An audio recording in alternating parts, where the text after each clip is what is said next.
Let us not pray to be sheltered from dangers, but to be fearless when facing them.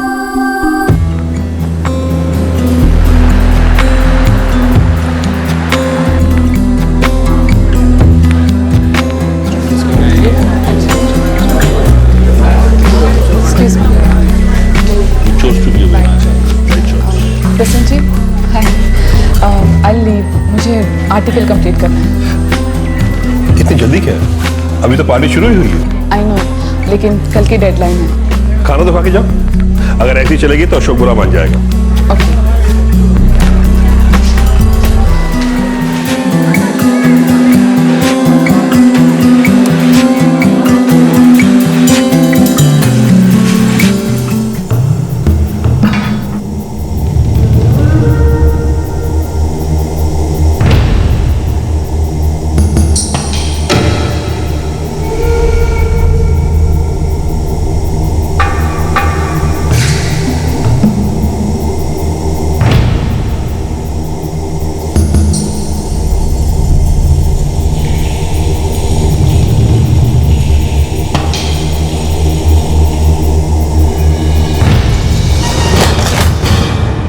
Ashok, You look beautiful.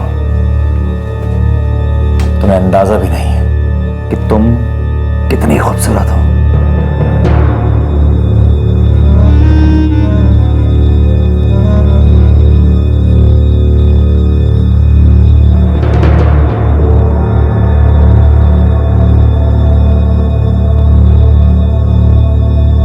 Ashok, what do you think you're doing? तुम मुझे बहुत अच्छी लगती हो।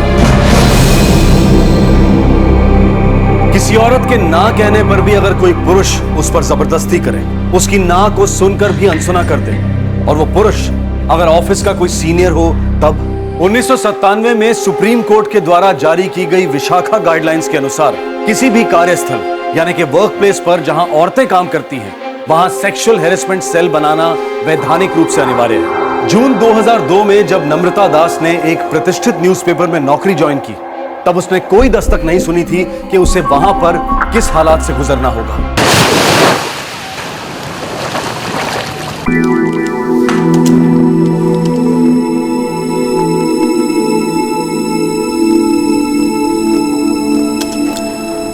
कृष्णा, जल्दी से अपना दूध खत्म करो, पापा के तैयार होने से पहले। कृष्णा बेटा, चलो, पापा इज रेडी। कैसा आज? मैं अप्लाई करने जाऊं ना? तुम फिर से सोचने लग गई। कितने दिनों से तुम्हें कह रहा हूँ, स्टार्ट वर्किंग, अपना टैलेंट वेस्ट मत करो। कृष्णा के लिए तुमने 5 साल तक काम छोड़ा, लेकिन अब जरूरी तो नहीं है ना कि तुम घर पर बैठो। और मैडम, जर्नलिज्म में डॉक्टरेट इसलिए किया था क्या कि घर पर बैठी रहो? All the best. Thank you. All the best mamma. Thank you बेटा। चलो चलो चलो, देर हो जाएगी, चलो बाय बाय। चल चल चल चल चल।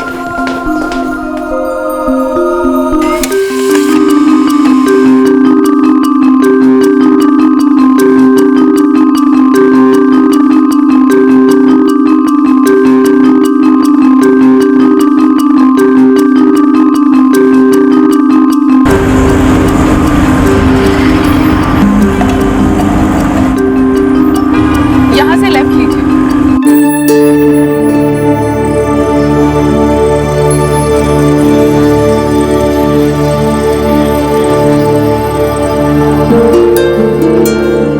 नम्रता दास, हाँ? सुमित सर आपसे मिलेंगे। या।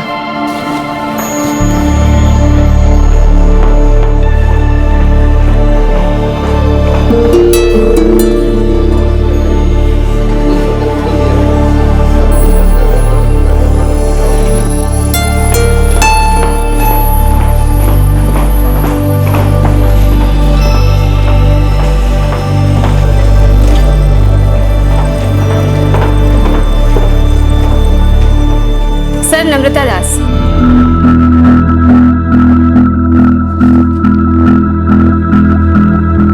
जर्नलिज्म में पीएचडी किया है आपने? जी। एक्सपीरियंस भी है? जी, मेरी बेटी के बाद मैंने 5 साल का ब्रेक लिया था। अब वो बड़ी हो गई है, 5 साल की हो गई है, तो सोचा वापस काम शुरू कर दूं। Good, very good. देखिए, हमारे यहाँ सीनियर रिपोर्टर्स की जरूरत है। मैं आपका रिज्यूम हमारे ब्यूरो चीफ अशोक पुरोहित को फॉरवर्ड करता हूँ और उनका ओपिनियन लेकर मैं आपको कॉल करूंगा। Okay, thank you. Welcome.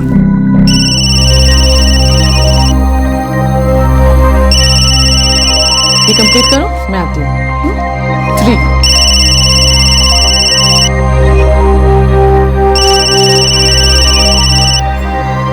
Hello.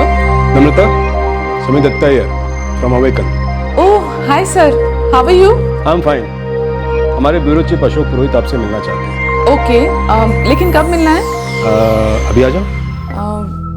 Sir अभी I am so sorry sir, actually अभी नहीं आ सकती।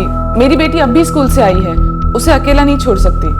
मैं कल आ जाऊँ? ठीक है, मैं अशोक से बात करता हूँ, देखता हूँ कि कल वो फ्री है या नहीं। Thank you sir. अरे वाह, इतनी जल्दी सॉल्व कर लिया। तुम तो अच्छी हो मैथ्स में, ऐसे ही नाटक करती हो। मम्मा, I don't like to study alone. ओह मेरा बच्चा। अच्छा चलो, मम्मा करवाएगी स्टेप। ओके, ये वाला कर लो। ये करेंगे, ये कंप्लीट करो।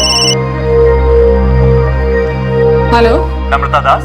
या speaking. Hi Namrata, this is Ashok, bureau chief Awaken. Oh hi mister Ashok, good afternoon. No mister, only Ashok, okay? Okay.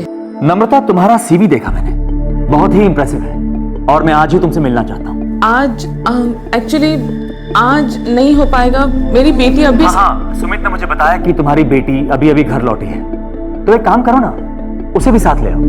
अरे there is absolutely no problem. अब अगर एक दिन देर से मिलूंगा तो क्या पता कोई दूसरा मीडिया ग्रुप तुम्हें एम्प्लॉय कर ले, और ये मौका मैं किसी और को देना नहीं चाहता। Okay, I will come. Krishna ma'am, मम्मा के साथ चलना है? Yes. Okay.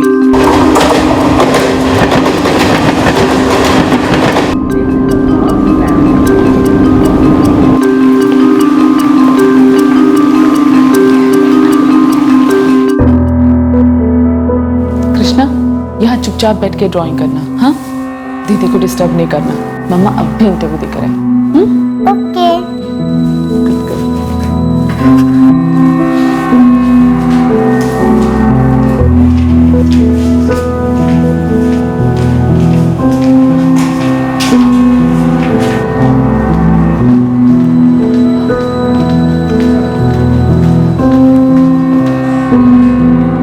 May I come in, sir?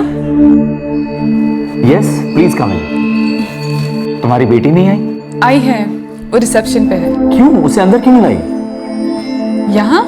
नम्रता जी, ये अवेकन है और यहाँ पे we all work like a family. Please बुलाइए उसे। बहुत ही प्यारी बच्ची है, बिल्कुल तुम पे गई है। Thanks. Okay, let's come to the point. कब से ज्वाइन करना चाहोगी? रियली?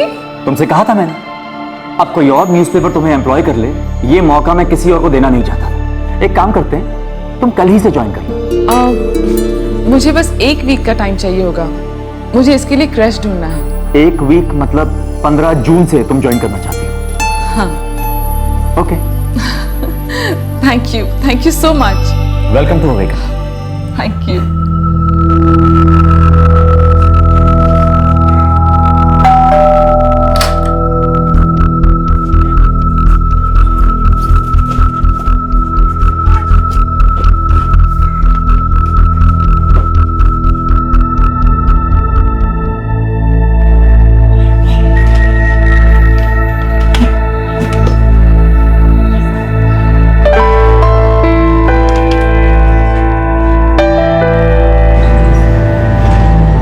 मैं स्कूल से कृष्णा को क्रश में ड्रॉप कर दूंगी, मेरी ऑफिस से 10 मिनट पर ही है, लेकिन तुम शाम को 6 बजे इसे पिक जरूर कर लेना। जो हुकुम सीनियर रिपोर्टर अवेकन। अच्छा कृष्णा, अभी कल शाम से पापा ही रहेंगे तुम्हारे साथ। Okay. पर आइसक्रीम? ओके, पर सिर्फ कल, रोज रोज नहीं। पापा और पिज्जा? क्या हो? नहीं, no pizza, no burger, no junk food at all, okay? Yes, मम्मा। प्लीज किस बात के लिए? भाई एक बर्गर ले लेंगे, हाफ बर्गर।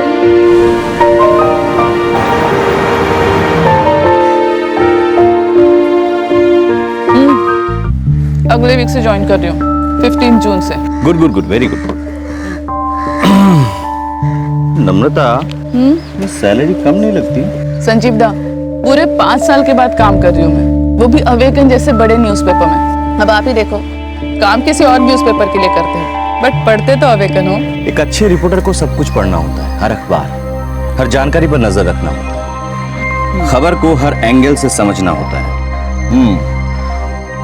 वेद व्यास ने महाभारत लिखते समय गणेश जी को सामने बिठाकर क्या कहा था तुम्हें पता है ना? नहीं? कि मेरे बोलने की गति से लिखो और मैं जो कुछ भी कह रहा हूं उसका एक एक शब्द समझकर, समझी? समझकर, जानकर, समझाकर लिखो। संजीव दा, आपसे जब भी मिलती हूँ ना, मुझे बहुत अच्छा लगता है। आपसे मिलकर मैं एकदम इंस्पायर्ड हो जाती हूँ। मैं भी, और इसीलिए तो हम लोग मिलते हैं और कॉफी पीते हैं।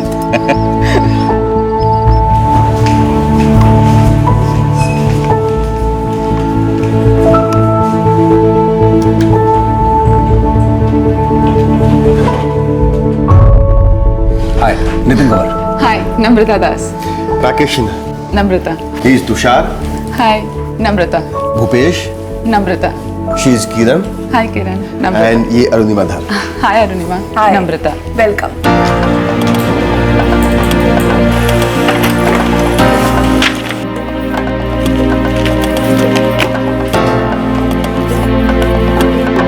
मैडम जी, अशोक सर बुला रहे हैं। हाँ, जाती हूँ।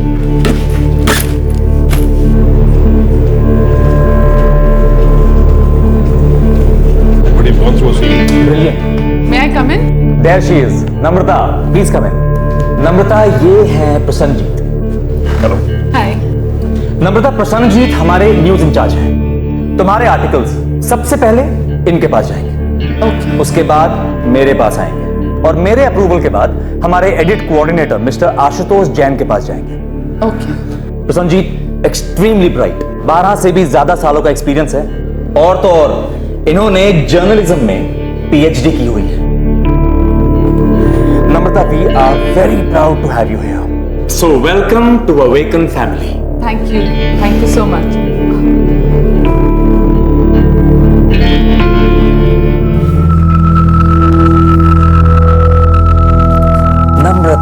नम्रता, व्हाट एन आर्टिकल, सुपर्ब। एक भी लाइन चेंज नहीं होगी। इनफैक्ट तुम्हारी बाय लाइन, उसे तो चेंज करने की कोई जरूरत नहीं है। Thank you Ashok. No, good, very good job, keep it up.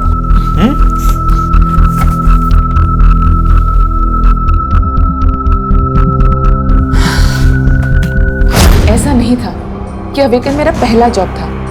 12 साल से इस फील्ड में हूं मैं। प्रोफेशनल लिमिट्स क्या होते हैं ये अच्छी तरह से जानती हूँ। मिसेस नम्रता दास, ये सब तब से हो रहा है जब से आपने अवेकन ज्वाइन किया है, राइट? हाँ, लेकिन ये अब समझ में आ रहा है। पहले दिन के शेक हैंड से लेकर आगे भी, कहीं भी, किसी के भी सामने, he used to get physical.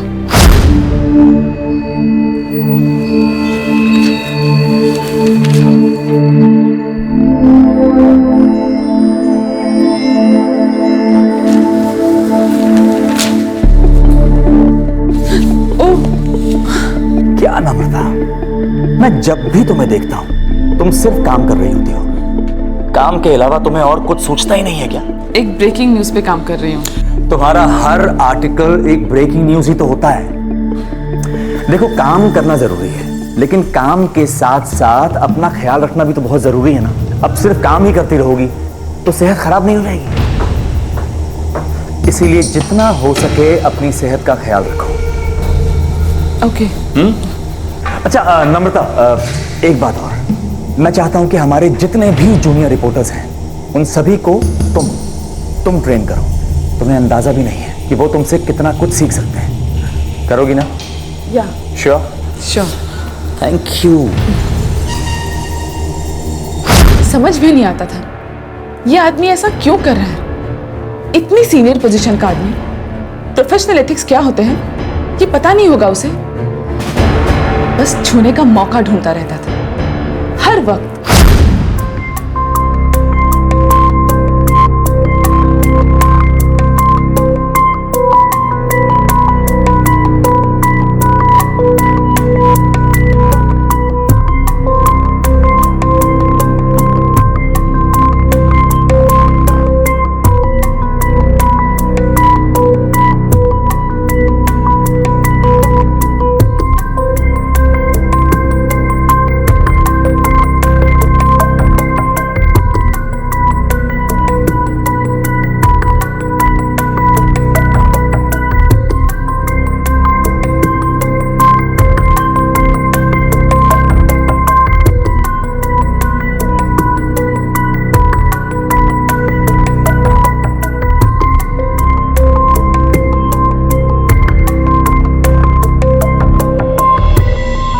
मुझे महसूस होने लगा था कि ये छूना नेचुरल नहीं है।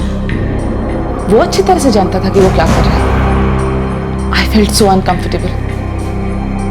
मैंने ऑफिस में साड़ी पहनना बंद कर दिया। मैं और बर्दाश्त नहीं कर सकती थी। आपने कभी इस बारे में अपने किसी कॉलीग से बात की? नहीं, समझ में ही नहीं आ रहा था किससे कहूं, क्या कहूं। वो आदमी इतनी बड़ी पोजीशन पे था, उस पे इल्जाम लगाने से भी डर लगता था। एक्चुअली साहस बटोरने में थोड़ा वक्त लग गया मुझे। देर हो गई मुझसे। आपके पति जानते थे इस सब के बारे में? हाँ,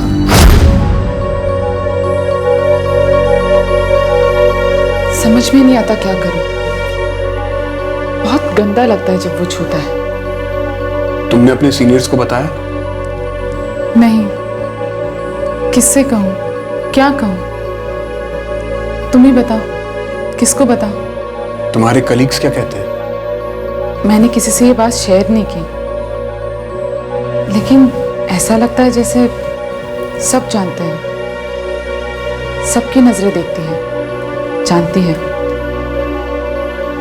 क्योंकि वो किसी के भी आगे छूने से नहीं डरता। मुझे लगता है कि तुम्हें अपने ग्रुप हेड या फिर कंपनी के सीईओ से कंप्लेंट करनी चाहिए। Okay.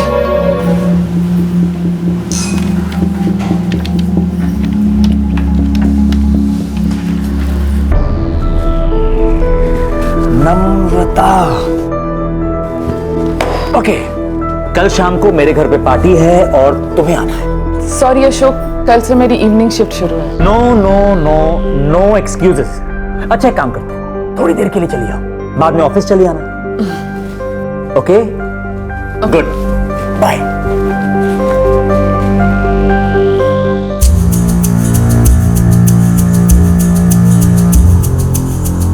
Brilliant Namrata, great work. Thank you sir.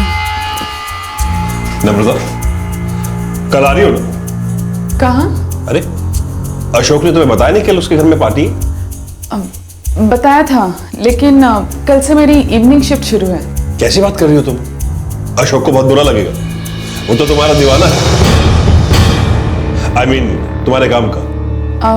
नहीं सर, मैं नहीं आ पाऊंगी। थोड़ी देर के लिए आ जाना, उसके बाद वहीं से ऑफिस चली जाना। तुम नहीं आओगी तो अशोक को बहुत बुरा लगेगा। ठीक है सर, मैं थोड़ी देर के लिए आ जाऊंगी। तो तुम पार्टी में गई? जी, समझ में नहीं आ रहा था क्या करूं। बहुत डिस्टर्ब थी, कंफ्यूज थी। मैं सोच रही थी शादीशुदा आदमी है, एक पत्नी है, एक बच्चा है उसका, एटलीस्ट अपने घर पे तो ऐसा कुछ नहीं करेगा।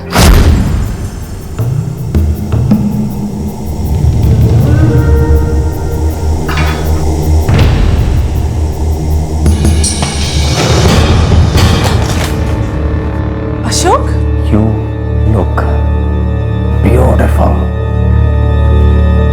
तुम्हें अंदाजा भी नहीं कि तुम कितनी खूबसूरत हो। Ashok, what do you think you're doing? तुम मुझे बहुत अच्छी लगती हो। और बर्दाश्त नहीं कर सकती थी मैं। इतना होने के बाद भी तुमने किसी से कुछ नहीं कहा? मैंने डिसाइड कर लिया था कि मैं उससे डिस्टेंस मेंटेन करूंगी। अशोक सर आपको बुला रहे हैं। क्या तो मैं बिजी हूँ।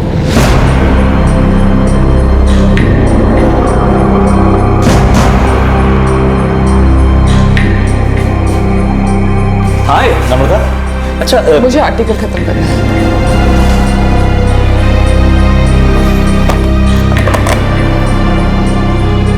नम्रता, अभी इसी वक्त मुझे मेरे कैबिन में आके मिलो। आपको जो काम है फोन पर ही बोल दीजिए, मैं इस वक्त फ्री नहीं हूँ। उससे दूर रहने का उल्टा ही असर हुआ। मतलब? मेरे आर्टिकल्स रिजेक्ट होने लगे। तुम्हारे आर्टिकल्स तो मुझ तक पहुंचे ही नहीं। तुम्हारे आर्टिकल्स हमारे स्टैंडर्ड के नहीं होंगे, इसलिए अशोक ने आशुतोष को नहीं भेजे होंगे। तुम एक काम क्यों नहीं करती, बात कर लो एक बार अशोक से।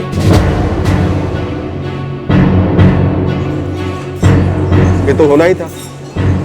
हाँ, इसके पहले भी कई इंटर्न अशोक के इसी बर्ताव की वजह से जॉब छोड़ के जा चुकी हैं। साफ साफ कहो राकेश, तुम कहना क्या चाहते हो? बस इतना समझ लो कि तुम अकेली नहीं हो और तुम पहली भी नहीं हो। देखो, तुम अगर उन सब की तरह चुप रहोगी तो ये सब चलता रहेगा। You must confess. आज तक 50 आर्टिकल्स लिख चुकी हूँ, जिनमें से 25 से भी ज्यादा पब्लिश हुए हैं। यहाँ तक कि उनकी बायलाइंस तक नहीं चेंज की गई। और अब कहते हैं कि मेरा काम आवेदन के स्टैंडर्ड का नहीं है।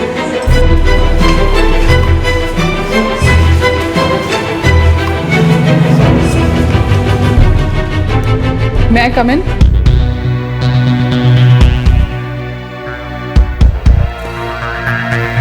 कौन सा आर्टिकल अवेकन के स्टैंडर्ड का है और कौन सा नहीं, ये मैं तय करता हूं। आई होप ये बात तो तुम अब तक भूली नहीं होगी। अभी कुछ ही दिन पहले आपने मुझको जूनियर्स को ट्रेन करने की जिम्मेदारी सौंपी थी। तब में और अब में मेरे काम के स्टैंडर्ड में ऐसा क्या फर्क पड़ गया है? शायद वो मेरी गलती थी। और कुछ कहना है?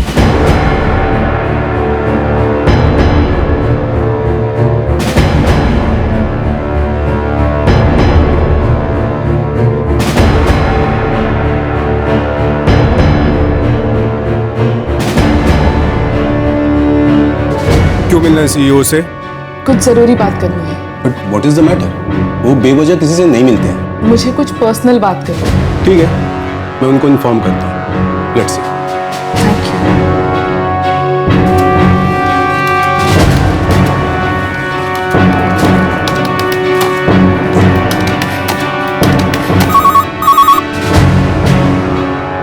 हेलो। सीईओ आनंद सर ने 3 अक्टूबर का अपॉइंटमेंट दिया है, वो भी सिर्फ 20 मिनट के लिए। थैंक्स।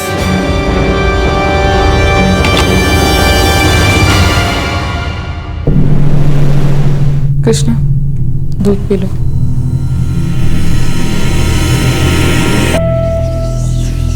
नम्रता, जस्ट रिलैक्स।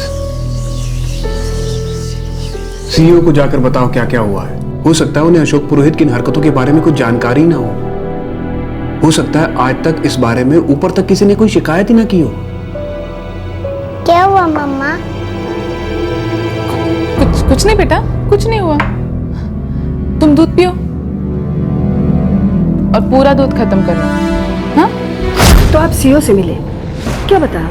सब कुछ जो अब तक हुआ था वो सब कुछ, ऑफिस में, केबिन में, पार्टी में, अशोक के घर के किचन में, ये बात बेबात छूना तो harassment.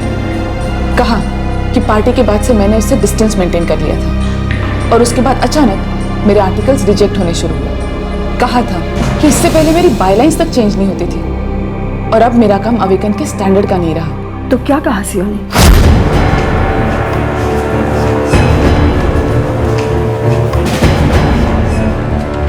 May I come in, sir? Yes yes, come in.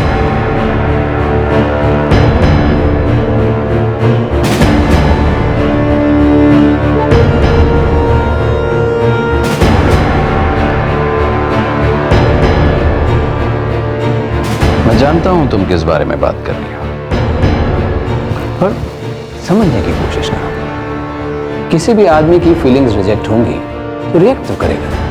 मैं समझी नहीं सर, आप कहना क्या चाहते हैं? Ashok loves you. सर, मैं एक शादीशुदा औरत हूँ, एक बच्ची है मेरी। मिस्टर अशोक भी शादीशुदा है, बीवी है, बच्चा है उनका। इतना भी नहीं जानते वो कि प्रोफेशनल एथिक्स क्या होता है? इतना नहीं समझते कि कहां पे लिमिट्स क्रॉस कर रहे हैं? सर, और मैं आपसे उनकी शिकायत करने आई हूं और आप मुझे ये बता रहे हो कि वो मुझे चाहते हैं। नम्रता, डोंट गेट वर्क्ड अप। आपस में बात करो, कंप्रोमाइज कर लो। अशोक बहुत अच्छा आदमी है, is a very nice man. और प्यार की कोई उम्र थोड़ी ना होती है। और ये सब मैं तुम्हारे फायदे के लिए कह रहा हूँ। Work out things with him.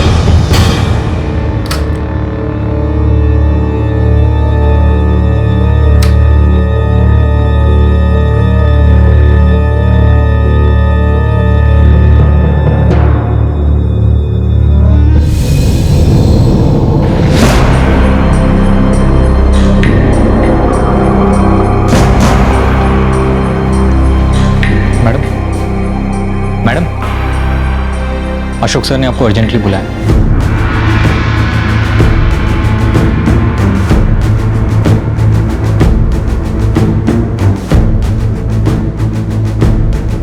मुझे कल तक तुम्हारा रेजिग्नेशन चाहिए। क्यों?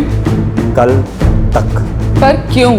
Because you are not good at your work. मैं रिजाइन नहीं करूंगी। तुम्हें जो करना है तुम कर लो।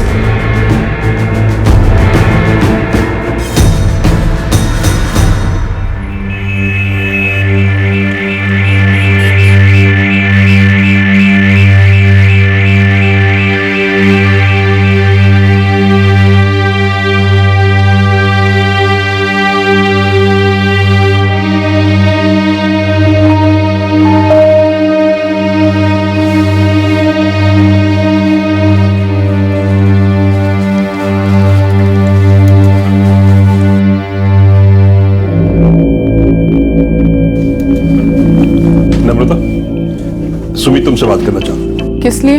वो तो वही तुम्हें बताएगा।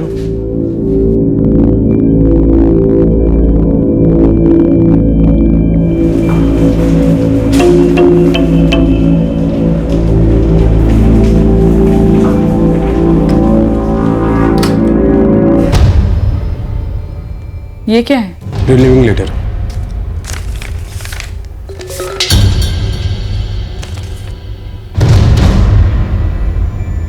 मुझे जॉब से रिलीव किया जा रहा है? यस। क्यों? मेरी गलती क्या है? पढ़ लो, लिखा है लेटर में। We are sorry to inform you that your services are no longer required at the office of Awaken. We find your working standards not up to the mark. That is said at our publication, and we hereby terminate your services.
नम्रता, बस बहुत हो चुका।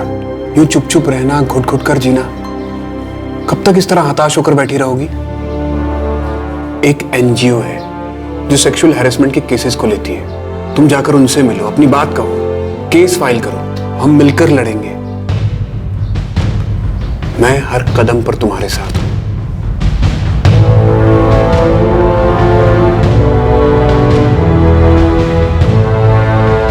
नम्रता, मुझे सारी details चाहिए, हर दिन तारीख के साथ, कब क्या हुआ, कब कब तुम्हें मानसिक या तनाव से गुजरना पड़ा, every single trauma, you understand, सब कुछ अगर डायरी की तरह लिखोगी तो और भी बेहतर होगा। मैं कोशिश करती हूँ। मैं सलाह दूंगी, तुम किसी काउंसलर से और मेडिकल प्रैक्टिशनर से मिलो। मुझे लगता है यू नीड हेल्प। मैंने जहां भी काम किया ईमानदारी से किया, आज तक मेरे साथ ऐसा नहीं हुआ। ये पहली बार था, पर मेरी बात सुनने के बजाय मुझे नौकरी से निकाल दिया गया। पहले मैंने सोचा चलो अच्छा है, मैं छूट गई, अब तकलीफ कम होगी। लेकिन दिन रात घर में बैठे बैठे दिमाग में वही ख्याल चलते रहते, आंखों के सामने वही सब। आखिर मेरी गलती क्या है? नम्रता, तुम अपने पीरियड्स मिस कर रही हो? इसे एमनोरिया कहते हैं, एब्सेंस ऑफ मेंस्ट्रुअल साइकिल। इसकी कई वजह हो सकती है, लेकिन आपके केस में इसकी वजह स्ट्रेस और इमोशनल एफेबल हो सकता है। मैं कुछ मेडिसिन प्रिस्क्राइब कर रही हूँ, यू विल फील बेटर।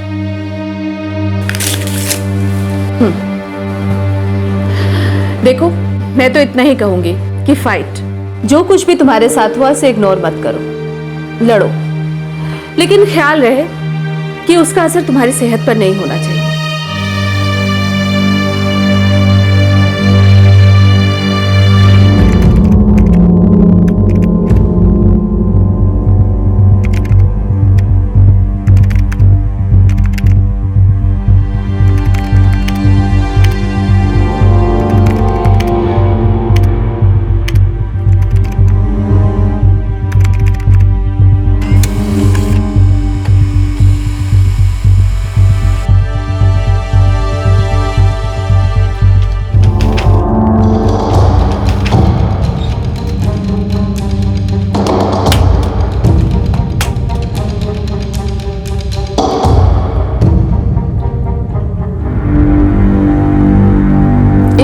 ज्यादा हो गया आपके पास कंप्लेन दिए हुए। नम्रता, मुझे तुमसे और तुम्हारे पति से बात करनी है। उनसे क्या बात करनी है? मैं हूं ना, मुझे बताइए। फिर भी मैं चाहती हूँ पति की मौजूदगी में मैं एक बार आप दोनों से बात करूं। अब बात क्या है ये तो बताइए। देखो नम्रता, सेक्सुअल हरासमेंट का केस इतना आसान नहीं होते। धीरे धीरे हौसला टूटता है, परिवार की ओर से और पति की तरफ से दबाव आने लगता है। फिर औरतें केस वापस ले लेती है और फिर हमारे पास भी कोई चारा नहीं होता सिवाय पीछे हटने के। मैं अपनी लड़ाई लड़ सकती हूँ और मैं लड़ूंगी भी। फिर भी मेरी एक रिक्वेस्ट है, हस्बैंड के साथ आइए, हम मिलकर बात करते हैं।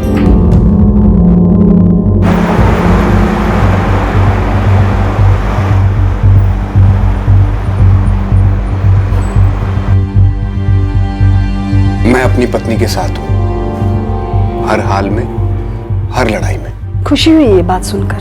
अब आप ही बताइए क्या करें, कैसे आगे बढ़े? लेबर कमीशन में केस कब तक फाइल करना है? एक प्रॉब्लम है। अब क्या प्रॉब्लम है? एक्चुअली मैं आपको निराश नहीं करना चाहती थी। सोचा था कि आपके पति आएंगे ही नहीं, सो मुझे कुछ आपको बताना ही नहीं पड़ेगा। देखिए तनुजा जी, आप साफ साफ कहिए, प्रॉब्लम क्या है? देखिए, अवेकन एक बहुत बड़ी मीडिया ऑर्गेनाइजेशन है, उनसे लड़ पाना बहुत मुश्किल है, जीत पाना नामुमकिन। खास करके केस जब सेक्सुअल हैरेसमेंट का हो। ये अब पता चल रहा है आपको? देखिए, मेरा काम है आपको एडवाइस करना। आप ये जान लीजिए, इस केस का रिजल्ट एक ही होगा, उनकी जीत और आपकी हार। बेहतर यही होगा कि आप सब कुछ भूल जाइए। जैसे जैसे वक्त गुजरेगा वैसे वैसे आपके साथ जो हुआ आप सब कुछ भूल जाएंगे। लड़ने की कोशिश करेंगी तो आप टूट जाएंगे। अवेकन की ताकत का अंदाजा आपको नहीं है।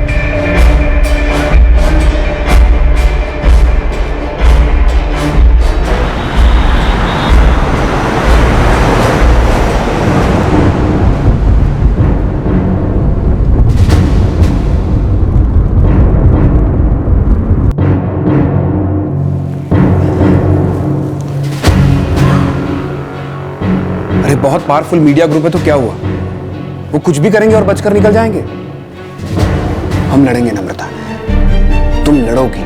कितने दिन कितने महीने मुझे पता नहीं, लेकिन तुम हौसला मत टूटने देना। उन्हें जो करना है करने दो, लेकिन तुम चुपचाप नहीं सोओगी।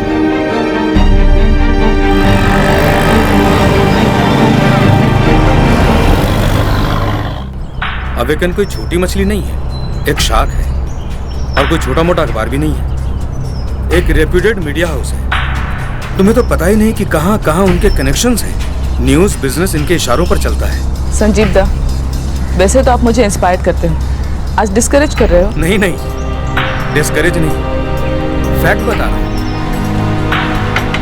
नहीं दादा, जो भी है, मैं तब तक लड़ूंगी जब तक वो अपनी गलती मान नहीं लेती। वो मुझे इसलिए काम पे से नहीं निकाल सकते क्योंकि मैंने उनके ब्यूरो चीफ के खिलाफ सेक्सुअल हैरेसमेंट की कंप्लेंट की है। विमेंस ग्रुप के चीफ को मैं जानता हूँ, तुम उनसे कांटेक्ट करो। ओके, नंबर दीजिए।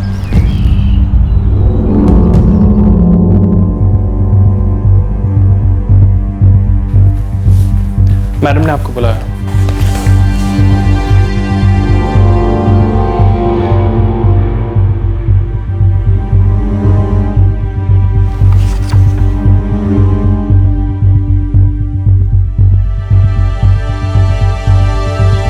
तो उन्होंने कहा कि तुम इनकॉम्पिटेंट हो। हाँ, लेकिन मैं नहीं मानती। मैंने अवेकन में 3 महीने तक काम किया है और इन 3 महीनों में मेरे 25 से भी ज्यादा आर्टिकल्स अवेकन में पब्लिश हुए हैं और अब उन्हें पता चल रहा है कि मेरा काम अवेकन के स्टैंडर्ड का नहीं था। जाहिर सी बात है, तुमने कंप्लेंट की सेक्सुअल हैरेसमेंट की और उन्होंने ये एक्शन लिया। जी हाँ, ऐसा ही हुआ था।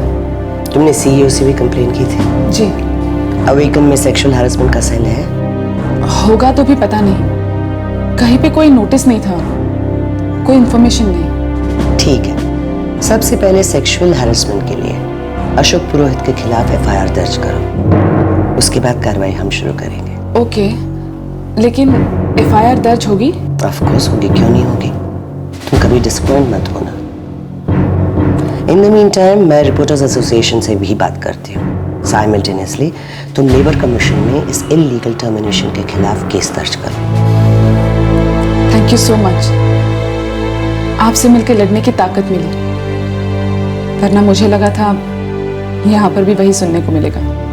वो बहुत ताकतवर लोग हैं, उनसे लड़ना बेमतलब है। ताकतवर लोगों से लड़ना अक्सर बेमतलब ही लगता है। वो एक राक्षस और हम छोटे से इंसान। लेकिन डेविड और गोलायत की कहानी हम सब ने सुनी ही है।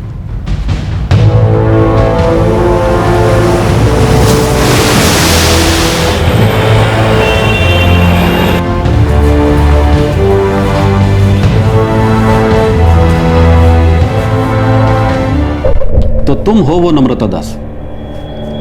जी। मैंने सुना उस घटना के बारे में। उस घटना के बारे में? आपने मेरे केस के बारे में सुना है? हाँ। लेकिन ये कैसे हो सकता है? मैंने तो कोई कंप्लेंट नहीं लिखवाई।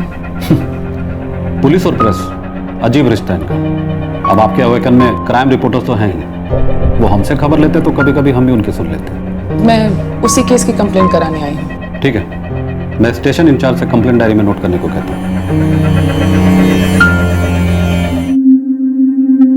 मैडम, आप अपने हस्बैंड को साथ लेके आ सकती हैं? क्यों? सेक्सुअल हैरेसमेंट मेरे साथ हुआ है, मैं आई हूँ यहाँ कंप्लेंट लिखवाने, फिर आपको मेरे हस्बैंड की क्या जरूरत है? नहीं, मैं तो इसीलिए कह रहा था ताकि आपको वो अजीब सा न लगे बयान देते हुए। नहीं, मुझे अजीब नहीं लगेगा।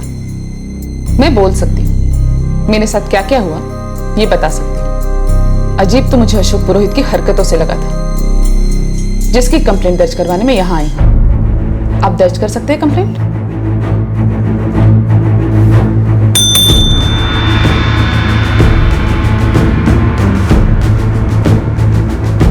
जब भी मौका मिलता था, कहीं भी, कभी भी, किसी के भी सामने छूता था, मैंने ऑफिस में साड़ी पहनना बंद कर दिया, क्योंकि उसका हाथ कभी भी कमर पे चला जाता।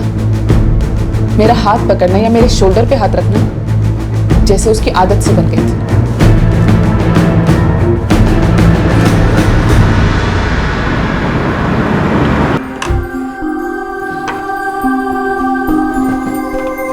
This is for you.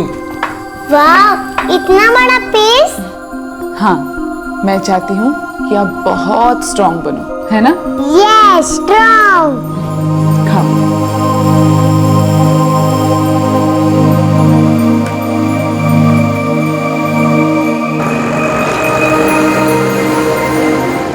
You know Kaizad, हमारी सोसाइटी में, इस पुरुष प्रधान समाज में, जहाँ पे सत्ता पुरुष के हाथ में होती है, माता पिता के लिए बेटा पहले आता है और बेटी बाद में। एक माँ अपनी बेटी को जिंदगी की हर मुश्किल से लड़ने के लिए तैयार करती है और बेटी को कहती है किसी से लड़ना मत। इसके चलते बेटों को मिलती है बेहतर एजुकेशन, बेहतर खाना, बेहतर परवरिश, ताकि उनमें जीने की ताकत और हौसला बरकरार रहे।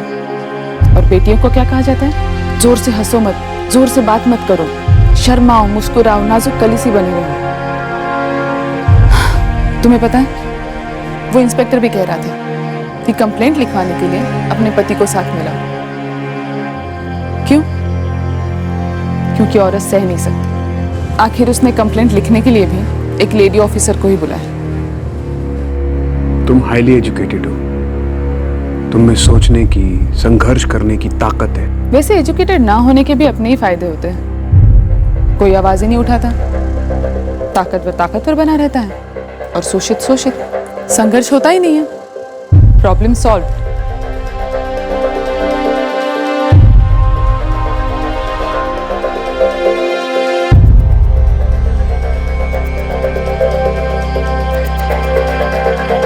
ये तो सिर्फ स्टेशन डायरी में एंट्री है, एफआईआर नहीं दर्ज की है उन्होंने। मुझे कहा कंप्लेंट लिखवाने के लिए, मैंने लिखवा दी।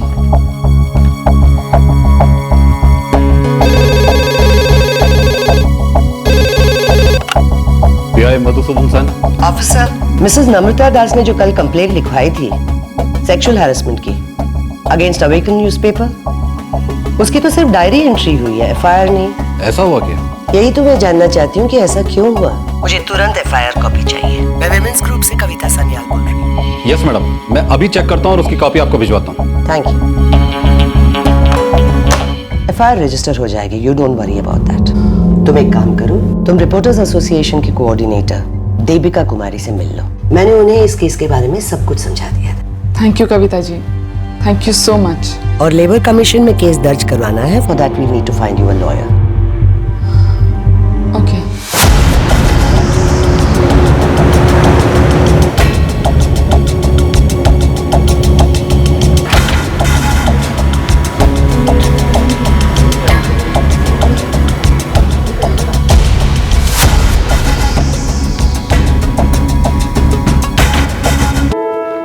तुमने आवाज उठाई, ये अच्छा किया। थैंक्स, सुनकर अच्छा लगा। तुम सीईओ आनंद शर्मा से मिली थी? जी। एक काम करो, एक फॉर्मल लेटर लिखो ग्रुप हेड ब्रायन डिसिल्वा को। उस लेटर में ये जरूर मेंशन करना कि तुम सीईओ से मिली थी, और ये भी लिखना कि तुम्हें गैर कानूनी तरीके से नौकरी से निकाला गया। ओके। मैं भी एक फॉर्मल लेटर लिखूंगी उन्हें। ये कहूंगी कि तुम्हारे इस कंप्लेंट पर इन्वेस्टिगेशन शुरू करें। थैंक्स।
डियर सर, लेटर हमारे एसोसिएशन की मेंबर मिसेस नम्रता दास की शिकायत के संदर्भ में उन्होंने ब्यूरो चीफ अशोक पुरोहित के खिलाफ ऑफिस में ड्यूटी के समय सेक्सुअल हैरेसमेंट का आरोप लगाया है।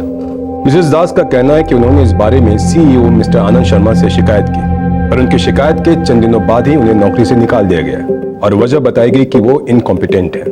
हमें जानकर अफसोस होता है कि एक अनुभवी पत्रकार को, जिसके कई सारे आर्टिकल्स आपके न्यूज़पेपर में पब्लिश हो चुके हैं, उन्हें ही इनकॉम्पिटेंट कहकर जॉब से निकाला गया। इससे जाहिर होता है कि सेक्सुअल हैरेसमेंट के मामले को दबाने के लिए यह कार्रवाई की गई है।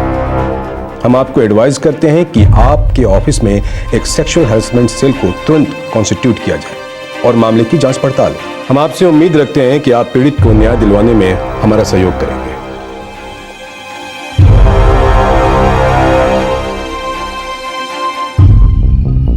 डियर मैडम, सबसे पहली बात मैं ये स्पष्ट करना चाहता हूं कि मिसेस नम्रता दास को ब्यूरो चीफ अशोक पुरोहित ने टर्मिनेट नहीं किया।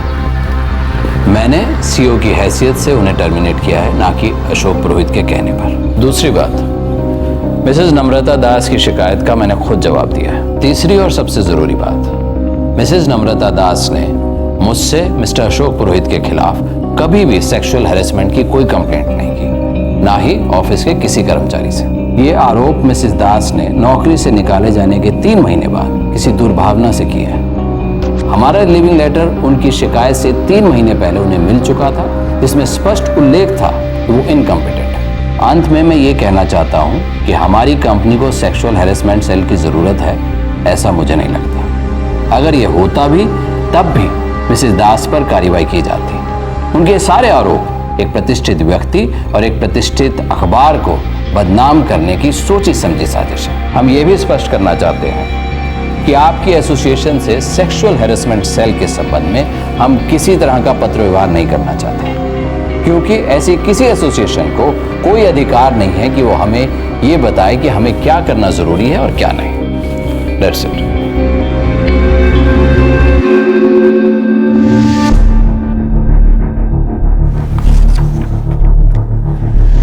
मैं इस मामले को ऊपर तक ले जाऊंगी। तुमने कोई वकील तय किया?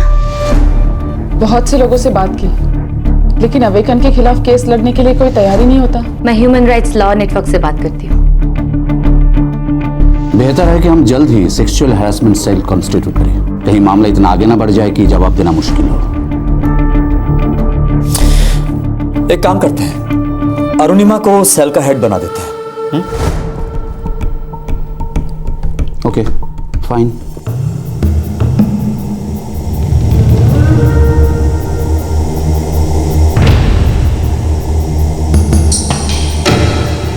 आज से तुम सेक्सुअल हैरेसमेंट सेल की हेड हो। Yes sir. और जो भी स्टाफ मेंबर होगा तुम्हारी हेल्प करेगा। ओके। नम्रता दास ने लेबर कमीशन में उसे जॉब से निकाल देने के खिलाफ केस दर्ज किया। हमें उस बारे में सोचना चाहिए। लीगल टीम को इन्फॉर्म करो। ओके। हियरिंग की कोई तारीख तय हुई है? नहीं, अब तक तो नहीं, लेकिन पुलिस स्टेशन से कई बार फोन आ चुके हैं। किस लिए? यही नम्रता ने अशोक के खिलाफ FIR दर्ज किया है। बकवास है, सब बकवास है। ऐसे अरे गहरे लोगों से डरने की कोई जरूरत नहीं है, और ऐसी बकवास शिकायतों का जवाब देने का वक्त किसके पास है?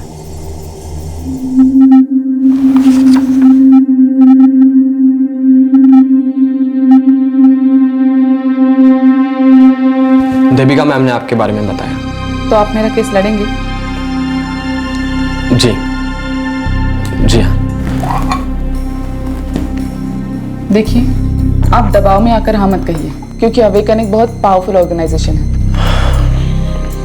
है तो, लेकिन मैं आपका केस लड़ूंगा। श्यामल जी, मुझ में हिम्मत है लड़ने की, लेकिन कभी कभी मैं भी कमजोर पड़ जाती हूँ। मुझे भी हौसला चाहिए, हिम्मत चाहिए किसी से, इसलिए आप प्लीज दबाव में आकर हाँ मत कहिए। नहीं, ऐसी कोई बात नहीं है, मैं केस लड़ूंगा, हम मिलकर लड़ेंगे।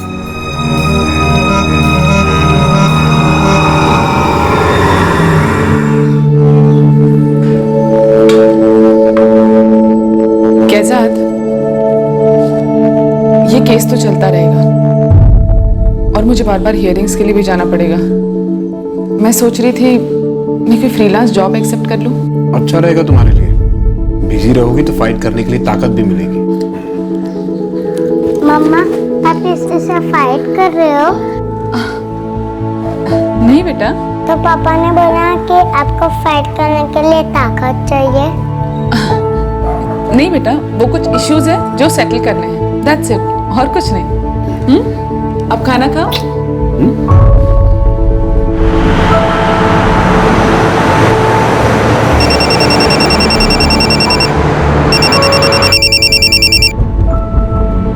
गुड मॉर्निंग देविका जी। गुड न्यूज, अवेकन ने एक सेक्सुअल हैरेसमेंट सेल कंस्टिट्यूट किया। ये तो वाकई एक गुड न्यूज है। सारा श्रेय तो तुम्हारा है, तुमने आवाज उठाई, इसलिए अवेकन जैसी एक बड़ी ऑर्गेनाइजेशन को भी ये कदम उठाना पड़ा।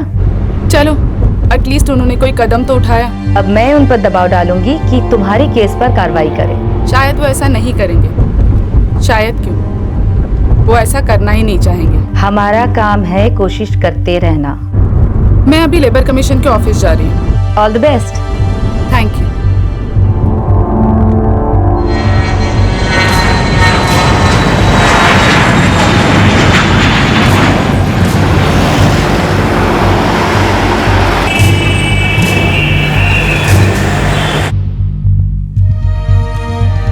इनका आरोप है कि नौकरी से निकाले जाने की वजह सेक्सुअल और प्रोफेशनल हैरेसमेंट है। सर ये आरोप बेबुनियाद है। सच बात तो यह है कि मिसेस नम्रता दास प्रोबेशन पर थी और इनकॉम्पिटेंट थी, इसी वजह से उनको सर्विसेज से टर्मिनेट किया गया।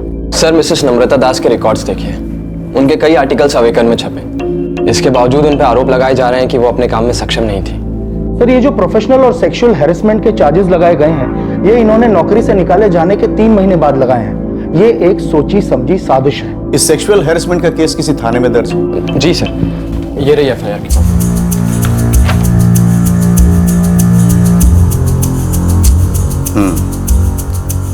इन्वेस्टिगेशंस कहां तक पहुंचे? अभी जारी है सर। रिपोर्ट अभी तक नहीं है? नहीं सर। इस मामले का हल आपसी समझौते से भी तो निपटा जा सकता है। ऐसा भी तो हो सकता है कि आप इंटरनल इन्वेस्टिगेशन टीम बिठाकर इस मामले का हल भी तो ढूंढ सकते हैं। सर बातचीत और समझौते की बात तो तब हो सकती है जब इनकी कोई मांग जायज हो। सच बात तो यह है कि इस महिला के सारे आरोप बदले की भावना से लगाए गए हैं। इनके जॉब पर निकाले जाने के बाद ये सब हो रहा है। सर कोई भी रेप्यूटेड ऑर्गेनाइजेशन को कोई भी एम्प्लॉय कोई डिसीजन मेकिंग के लिए फोर्स नहीं कर सकता, और बेसलेस आरोपों के आधार पर हम किसी रेप्यूटेड इंसान को कटघरे में नहीं खड़ा रख सकते। सर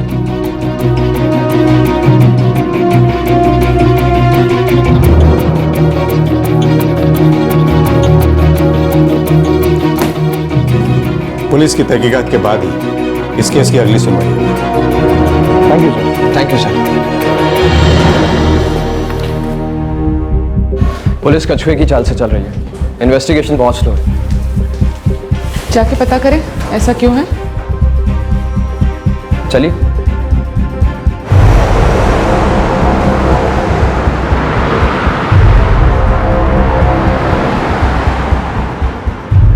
देखिए मैम, हम अवेकन ऑफिस कई बार जाके आए, लेकिन हर बार यही जवाब मिला कि अशोक पुरोहित ऑफिस में है ही नहीं। अब एक अखबार के ब्यूरो चीफ को हम पुलिस थाने भी तो नहीं बुला सकते, लेकिन मैं उनसे कहा तो है कि जितनी जल्दी हो सके वो मुझसे कांटेक्ट करें।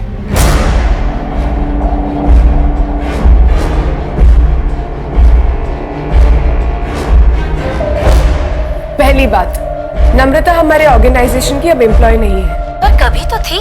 आप एक एक्स एम्प्लॉय के सेक्सुअल हैरेसमेंट के केस पर जांच नहीं करेंगी? आई am sorry Devika, but it's just an after thought, और ये बाद में की गई बहुत ही सोची समझी साजिश है। पर उसने जॉब से निकाले जाने से पहले सीईओ से शिकायत की। इस ऑफिस में ऐसा एक भी एम्प्लॉय नहीं है जिसे नम्रता ने कभी भी कोई भी बात की हो। एक ऑनेस्ट रेप्यूटेड सीनियर पे इस तरह इल्जाम लगाना, आई am sorry but I can consider this.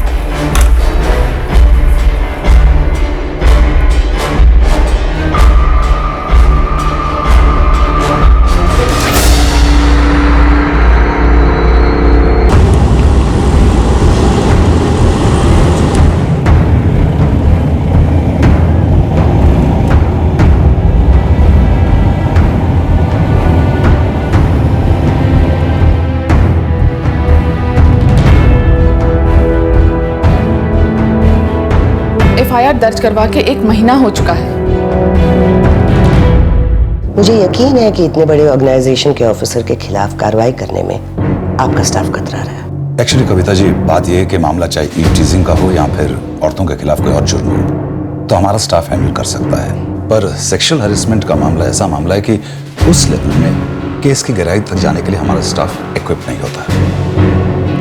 आखिर एक शिकायत है एक औरत की एक मर्द के खिलाफ, तो जाहिर है कि कोई गवाह तो सामने आएगा नहीं। मैं समझ सकती हूँ, आप सबके लिए ये औरत के हाथ का एक हथियार है जिसे वो अपने मतलब के लिए यूज करती है। ये धारणा जरूर है हमारे समाज में, हमारे सिस्टम में, हमारी सोसाइटी में, पर मुझे थोड़ा वक्त दीजिए, मैं इससे रिलेटेड अधिकारियों से जरूर बात करूंगा।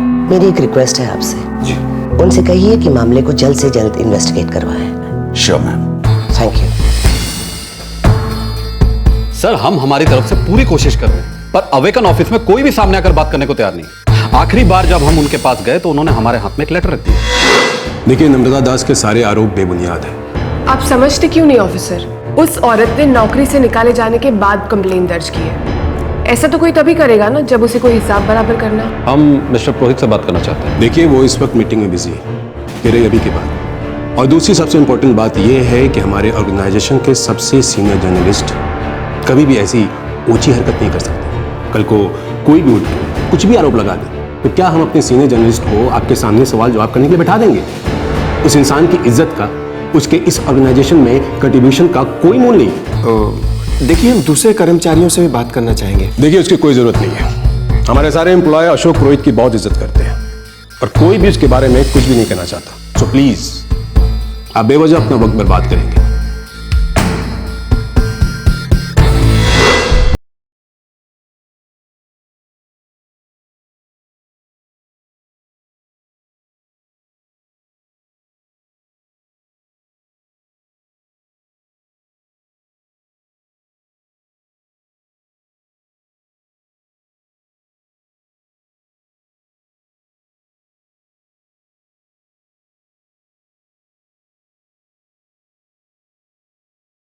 कर सिग्नेचर्स किए होंगे।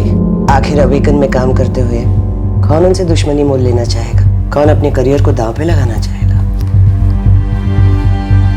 ये बात तो मैं भी दावे के साथ कह सकती हूँ।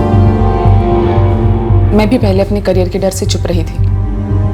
आज मैं जब भी किसी फ्रीलांस वर्क के लिए जाती हूँ या किसी प्रेस कॉन्फ्रेंस के लिए जाती हूँ, मेरा नाम सुनते ही गर्दनें मुड़ जाती हैं। सब मुझे देखना चाहते हैं, जैसे कि मैं कोई अजूबा हूँ। खुसफुसाहट शुरू हो जाती है। अचरज होता है ये जानकर, जर्नलिज्म का मतलब है सच की तहकीकात करना और फिर उस सच को आम जनता के सामने रखना। लेकिन यहाँ होता यह है कि सुनी सुनाई बातों को सच माना जाता है, गॉसिप को सच माना जाता है। हम समाज को सच का आईना दिखाने वाले लोग ऐसे सच को सच मान के समाज के सामने रखते हैं जिससे हमारी तरक्की हो, हमारा भला हो, हमारी जिंदगी आसान हो। मुझे ये देखकर ना ही कोई शर्म आती है, ना ही कोई अचरज होता है कि अवेकन जैसे अखबार से एक भी शख्स सच बोलने की हिम्मत नहीं रखता। कोई अशोक के खिलाफ कुछ भी कहना नहीं चाहता, ये जान के ना ही अब मुझे कोई सदमा पहुंचता है और ना ही कोई दुख होता है।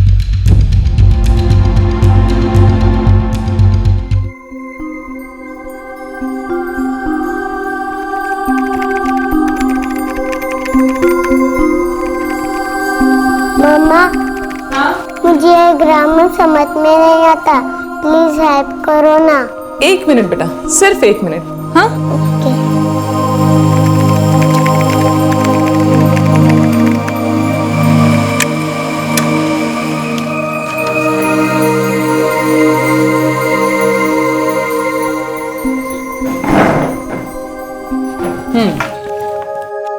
अच्छा देखो, बिगिन प्रेजेंट टेंस है।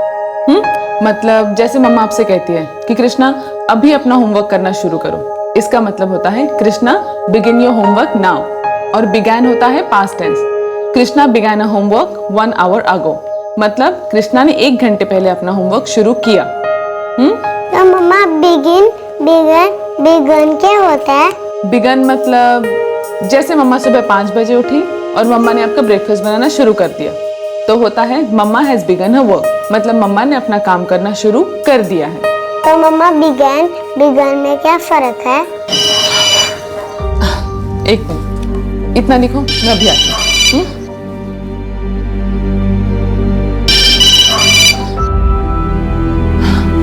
Good afternoon Kavita ji.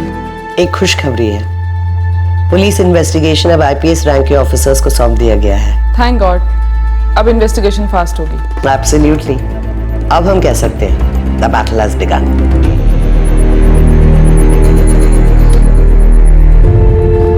दिखाओ। मम्मा, ये बिगनिंग का मतलब क्या होता है? बेटा, बिगिनिंग का मतलब होता है शुरुआत। चलो, ये वाली लाइन लिखो अभी।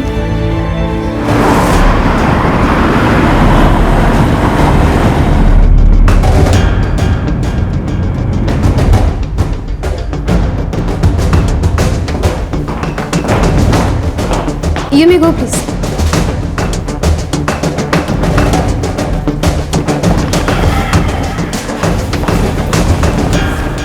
बकवास है, एकदम बेबुनियाद बात है। अगस्त 2002 में आपके घर एक पार्टी हुई थी जिसमें नम्रता दास मौजूद थी। हाँ, उस पार्टी में मैंने ऑफिस के सभी लोगों को इनवाइट किया था, तो जाहिर सी बात है नम्रता भी होगी। और आपके बर्ताव की वजह से वो अचानक पार्टी छोड़ के चली गई। एकदम झूठ। उस औरत ने आप लोगों से जो कुछ भी कहा है बिल्कुल झूठ है। देखिए, मैं इस ब्यूरो का चीफ हूँ और चीफ होने के नाते ये मेरा काम है कि मैं अपने जूनियर्स को अच्छे से अच्छा काम करने के लिए एनकरेज करता रहूं और अपने स्टाफ का कॉन्फिडेंस बढ़ाने के लिए उन्हें थोड़ा सा बूस्ट करना कोई जुर्म तो नहीं है, और इसीलिए मैंने नम्रता के काम को भी आगे बढ़ने का मौका दिया, उसके कुछ आर्टिकल्स को छापा भी, और आज मेरी मेहरबानियों को मेरे ही खिलाफ इस्तेमाल करके वो मुझ पे आरोप लगा रही है। कौन थी वो? किस लायक थी? उसे आता क्या था? नम्रता उस दिन पार्टी से इसलिए जल्दी चली गई थी क्योंकि उसकी इवनिंग शिफ्ट थी, और ये बात उसने पार्टी से एक दिन पहले मुझसे कही थी। क्या आपने कभी भी मिस्टर अशोक पुरोहित को मिसेस नम्रता दास के साथ कोई ऐसी पहल करते देखा जो कि गलत हो? आई मीन बेवजह छूना? जी नहीं, अशोक को मैं बरसों से जानता हूं। वो निहायत ही कल्चर और शरीफ आदमी है, औरतों की बहुत इज्जत करता है।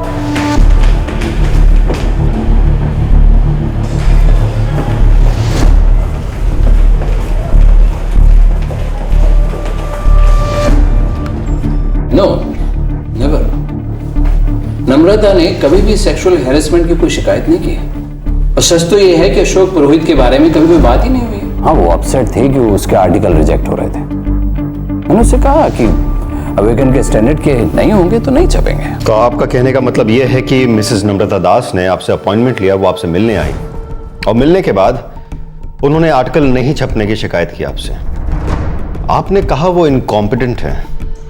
कभी इस बारे में मेमो भेजा आपने उन्हें? इतने अधिकार हैं मेरे इस ऑर्गेनाइजेशन में कि जो अंडर परफॉर्म कर रहा है उसे मैं निकाल सकता हूँ। मिस्टर शर्मा, मिसेस नम्रता दास ने सिर्फ मिस्टर अशोक पुरोहित को ही टारगेट क्यों किया? वो आपसे किसी और की भी शिकायत कर सकती थी, but why is she targeting mister Ashok Purohit? साजिश है, एक रिप्यूटेड ब्यूरो चीफ और कंपनी को बदनाम करने की साजिश। और मेरा यकीन है इसमें लेबर यूनियन इन्वॉल्व है। हमारा उनसे विवाद चल रहा है। उन्हें मौका मिला हिसाब बराबर करने के लिए। उन्होंने नम्रता को मोहरा बनाया और लेबर कमीशन जाने के लिए उकसाया। That's it.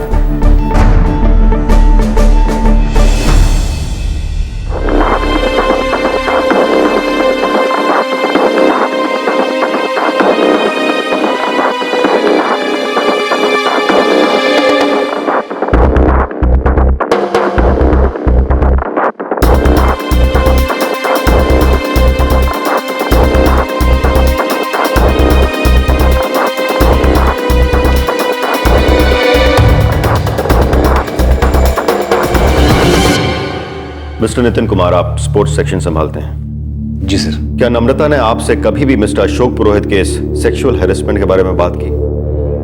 Ji sir.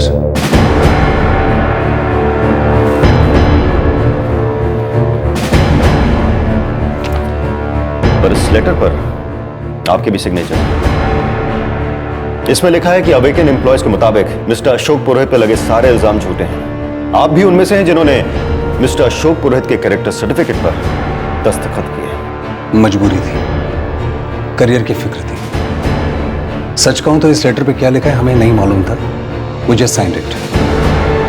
लेकिन नम्रता ने इस बारे में मुझसे और राकेश सिन्हा से बात की थी। Rakesh Sinha current affair section में। इनफैक्ट मैंने ही नम्रता से कहा था कि कन्फ्रंट करो। हम दोनों को ही नहीं बल्कि सबको मालूम था कि नम्रता के साथ हो क्या रहा है। वो सबकी आंखों के सामने उसे छूता था, कहीं भी हाथ लगाता था। नम्रता वाकई ना समझती, जो उस आदमी को काफी देर से पहचान पाई। स्टेटमेंट देने से पीछे तो नहीं हट जाओगे? नहीं सर, अब नहीं।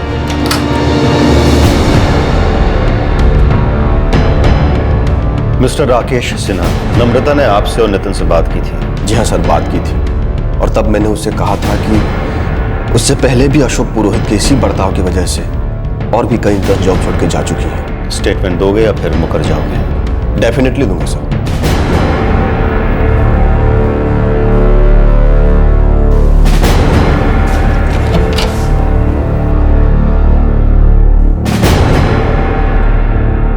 नम्रता काम में काफी अच्छी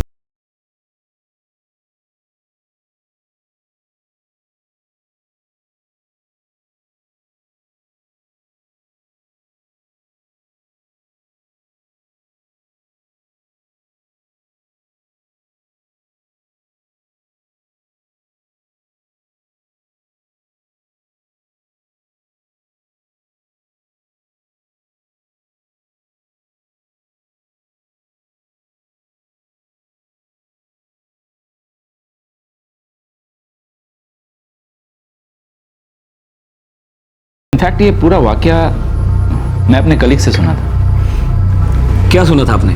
देखिए, उस लड़की की शादी हो चुकी है, घर बस गया है, आप उसका नाम तो नहीं उछालोगे ना? विश्वास रखिए, ऐसा कभी नहीं होगा। कुछ साल पहले वो इंटर्न के तौर पे यहाँ ज्वाइन हुई थी। कितना साल पहले? तकरीबन 5 साल।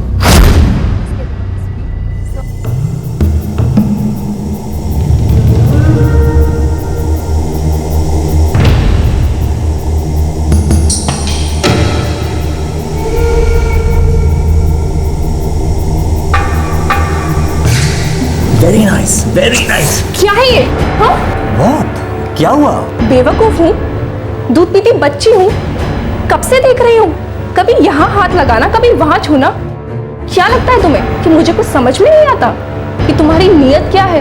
इंटर्न हो ना, अपने करियर में आगे बढ़ना है या नहीं? Excuse me, go take a walk. तुम होते कौन हो? मैं वो हूं जो अगर तुम्हारी जिंदगी बना सकता है तो बर्बाद भी कर सकता है। अच्छा, अब तुम मेरी जिंदगी बनाओगे? एक्चुअली अशोक को अंदाजा ही नहीं था कि उसने किस चीज को न्योता दे दिया है। क्यों? ऐसा क्या हुआ था?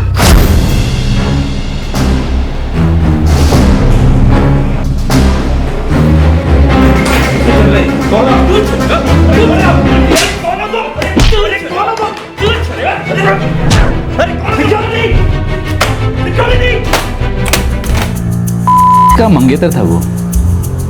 उसने अशोक की बहुत पिटाई की। स्टाफ मेंबर के दिल में अशोक के लिए कोई सिंपैथी नहीं थी। उन्हें लग रहा था कि जो कुछ हो रहा था सब ठीक हो रहा था, वो इसी के लायक था। इस बात की किसने रिपोर्ट नहीं की? कौन करता? इस घटना के बाद अशोक काफी दिनों तक हॉस्पिटल में एडमिट था। हॉस्पिटल से छुट्टी मिलने के बाद वो मुंबई शिफ्ट हो गया और कोई नहीं चाहता था कि ये मामला और उछले, क्योंकि खामखा कंपनी की बदनामी होती। Thank you very much. Thank you. अच्छा, मैंने सुना है उन्होंने अशोक पुरोहित की जिंदगी का कोई गड़ा मुर्दा बाहर निकाला है। कोई और भी लड़की थी जिसे उसने हरास किया था? हाँ, हालांकि वो बात तो दबा दी गई। उन्होंने बाहर ही नहीं आने दी होगी, जैसा मेरे केस में है। एक रेपुटेड मीडिया हाउस है, कौन पंगा लेगा? और तुम्हें तो पता ही नहीं कि अशोक पुरोहित है क्या चीज। अच्छे से जानती हूँ दादा कि वो क्या चीज है। एक लिच्चड़ आदमी जिसका हाथ लड़की देखी नहीं कि लपलपा जाता है। नहीं, वो बात नहीं कह रहा हूँ। बहुत ही रईस खानदान से है वो, बड़ी इज्जत है उनकी, दूर दूर तक कनेक्शंस हैं। दादा, अमीर और ताकतवर लोगों को लगता है ये दुनिया उनके बाप की जागीर है। उसमें नया क्या है? हमारे देश में इन अमीर बाप के बेटों की कमी है क्या? अच्छा दादा, चलती हूँ, कोर्ट जाना है। आज तो तारीख नहीं है ना? कोशिश तो कर ही सकती हूँ। अगर मैं ही थक के बैठ जाऊंगी तो मेरे लिए कौन दौड़ेगा? All the best. Thank you.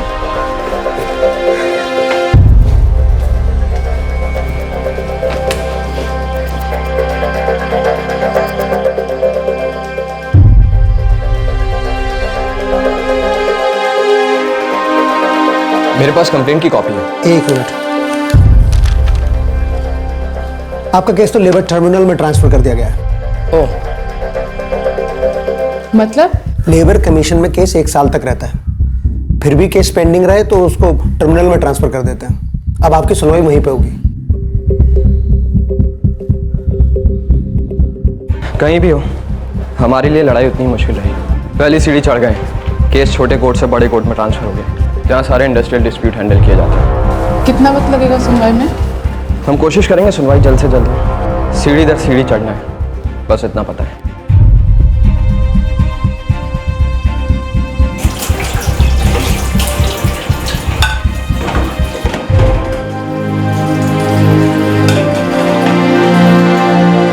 मम्मा, आप नाराज हो? नहीं बेटा, बिल्कुल नहीं। आपको ऐसा क्यों लगा? ऐसे ही आप नाराज लग रहे हो। नहीं बेटा, मैं बिल्कुल नाराज नहीं हूँ।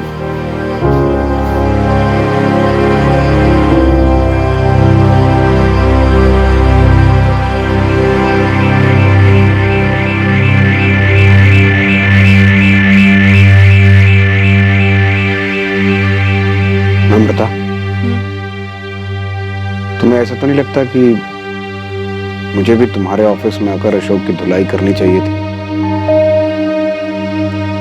नहीं कैजाद, मुझे ऐसा कुछ नहीं लगता। शायद उसे तुरंत राहत मिल जाती। तुम्हें लगता कि इंसाफ हो गया, इतनी लंबी लड़ाई लड़ने की जरूरत ना होती।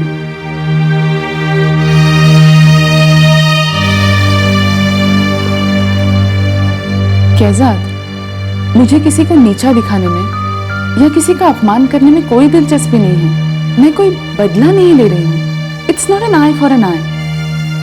मुझे सिर्फ मेरा आत्मसम्मान वापस चाहिए। ये मेरे आत्मसम्मान की लड़ाई है। जैसे अगर वो मुझे ये कहते कि मुझे काम से निकाल रहे हैं इसलिए कि काम कम है, मैं समझ जाती हूँ। लेकिन वो ये कह रहे हैं कि मैं इनकम्पिटेंट हूँ सिर्फ इसलिए कि गंदे आदमी की घिनौने हरकतों की मैंने शिकायत की। ये गलत है। ये तो कायरो वाली बात हुई ना। अरे आप में हिम्मत नहीं है कि आप सच का सामना करो, आप सच को न्याय दिलाओ, गलत को सही करो। नहीं होगी, मुझ में है। मैं करूंगी, मैं लड़ूंगी अपने आत्मसम्मान के लिए।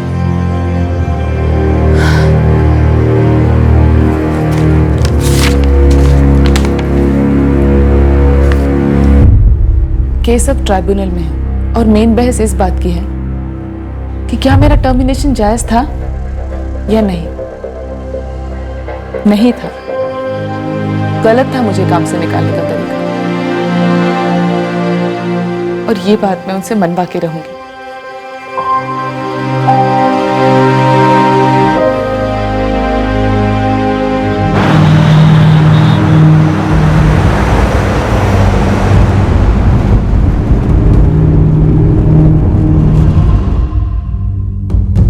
मिसेस नम्रता दास के आरोप बेबुनियाद नहीं है और ना ही इसमें कोई सोची समझी साजिश है, और यही बात मैंने अपने रिपोर्ट में लिखी है। वही देख रही हूँ। उनके साथ सेक्सुअल और प्रोफेशनल हैरेसमेंट दोनों ही हुए हैं, ये बात सच है। और नौकरी से निकाला जाना गैर कानूनी था। माफी चाहता हूँ, रिपोर्ट सबमिट करने में देर हो गई, लेकिन रिपोर्ट सबमिट करने से पहले मैं हर पहलू को परख लेना चाहता था। Thank you so much ma'am. My pleasure.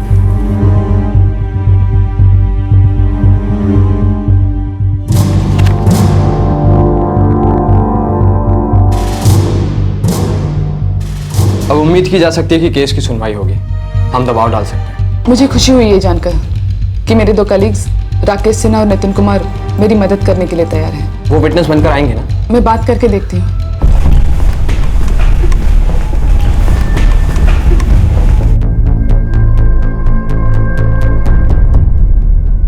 हम दोनों को ये लगता है कि नम्रता के मामले में इंटरनल इंक्वायरी होनी चाहिए।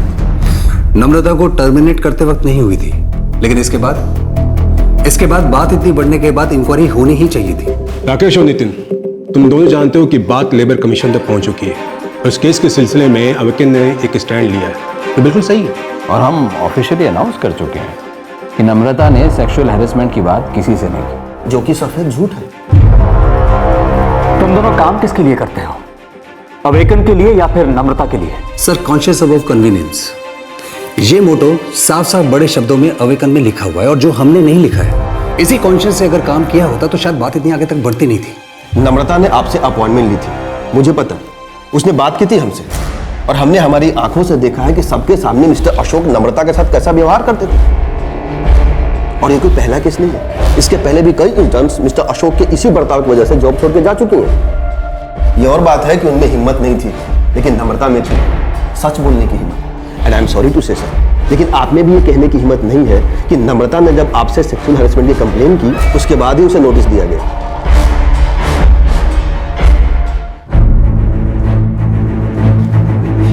सर, ये सुमित सर ने भेजा।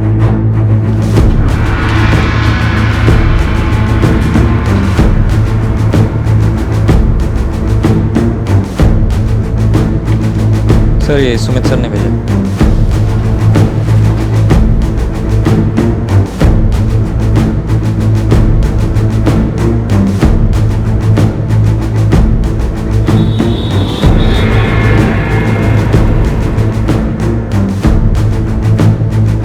जब भी जहां भी जरूरत पड़ेगी हम आएंगे और बयान भी देंगे। और होपफुली हम लोग मुंबई में हो जब तुम्हें हमारी जरूरत पड़े। Thanks, really. इसमें थैंक्स की क्या बात है नम्रता? वैसे भी अब हम अवेकन के कैद से आजाद है। कब तक बर्दाश्त करते हो उस गंदगी को? You can only lose something that you have, but you cannot lose something that you are. एक हाथ टोल का एक फेमस कोट है।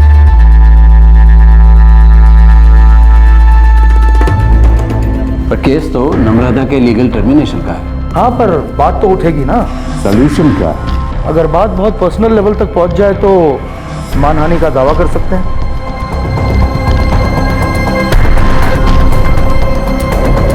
सुनवाई कल से शुरू होगी।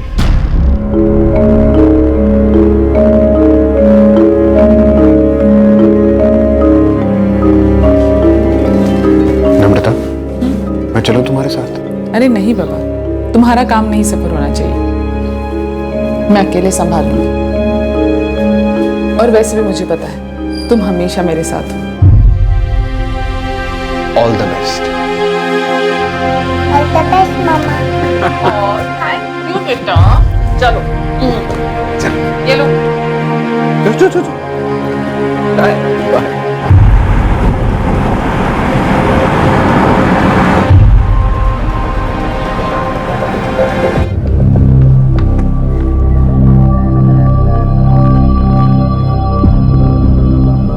सर, पुलिस इन्वेस्टिगेशन से बात सामने आई है कि मिसेस नम्रता के आरोप निराधार नहीं है। उनका सेक्सुअली और प्रोफेशनली हैरेसमेंट किया गया है। उन्हें टर्मिनेट भी किया गया तो बिना किसी जांच पड़ताल के, बिना किसी इंक्वायरी के। मिसेस दास ने सारे वाक्य की जानकारी रिटर्न कंप्लेंट के तौर पर ग्रुप हेड को दी थी, जिसमें इस बात का भी साफ साफ जिक्र था कि उस दिन सीईओ के साथ मीटिंग में क्या क्या हुआ। लेकिन इस बात का जवाब बड़ी ही गैर जिम्मेदारी से दिया गया। कहा गया कि उनके सारे आरोप झूठे हैं और ये सब कुछ एक सोची समझी साजिश है, और इसी इलीगल टर्मिनेशन को हमने चुनौती दी है। मेरी ट्राइब्यूनल से विनती है कि इसे वर्क्समैन इलीगल टर्मिनेशन का केस माना जाए और मिसेस नम्रता को योग्य राहत दी जाए। आपने रिटन इलीगल टर्मिनेशन के आरोप को ही चुनौती दी है और किसी तरह के समझौते से भी इनकार किया है? सर, पहली बात तो यह है कि मिसेस नम्रता दास का टर्मिनेशन का जो फैसला है वो उनके अपॉइंटमेंट लेटर के क्लॉजेस के हिसाब से बिल्कुल सही है। इसमें स्पष्ट रूप से लिखा है कि मैनेजमेंट को पूरा अधिकार है कि वो किसी भी अपॉइंटी को कभी भी टर्मिनेट कर सकता है अगर उसका काम सब स्टैंडर्ड है तो, या उनके किसी भी कार्य से ऑर्गेनाइजेशन की प्रतिष्ठा को नुकसान हो। मिसेस दास को काम से निकाले जाने का कारण उनकी इनकॉम्पिटेंसी है। इस बात को नोट किया जाए कि जब तक मिसेस नम्रता दास नौकरी पर थी उस दौरान किसी भी तरह की शिकायत नहीं दर्ज हुई, यहां तक कि सेक्सुअली या प्रोफेशनली हैरेसमेंट का केस तक नहीं हुआ। लेकिन उनके नौकरी से निकलने के ठीक 3 महीने बाद ये कंप्लेन लेटर मिला। ये क्लियरली आफ्टर थॉट है सर। ये एक रिपोर्ट है उनके चीफ रिपोर्टर ने दी है जो उनके परफॉर्मेंस के बारे में ये कहती है कि उनका परफॉर्मेंस अवेकन के स्टैंडर्ड का था ही नहीं, उनका काम सब स्टैंडर्ड था और कोई वजह नहीं थी कि उन्हें नौकरी पर रखा जाए। सर, मैंने अवेकन में जून 2002 से लेकर जब तक मुझे नौकरी से निकाला नहीं गया था तब तक काम किया है। मेरे 25 से भी ज्यादा आर्टिकल्स इस न्यूज़पेपर में पब्लिश हुए हैं, जैसे मैंने लिखे थे उन्हीं शब्दों में। यहां तक कि उनके बायलाइंस भी चेंज नहीं किए गए और इस दौरान मुझे कभी ये नहीं कहा गया कि मेरा काम सब स्टैंडर्ड है। चीफ रिपोर्टर की रिपोर्ट तब आई जब मैंने सीईओ से हैरेसमेंट की शिकायत की।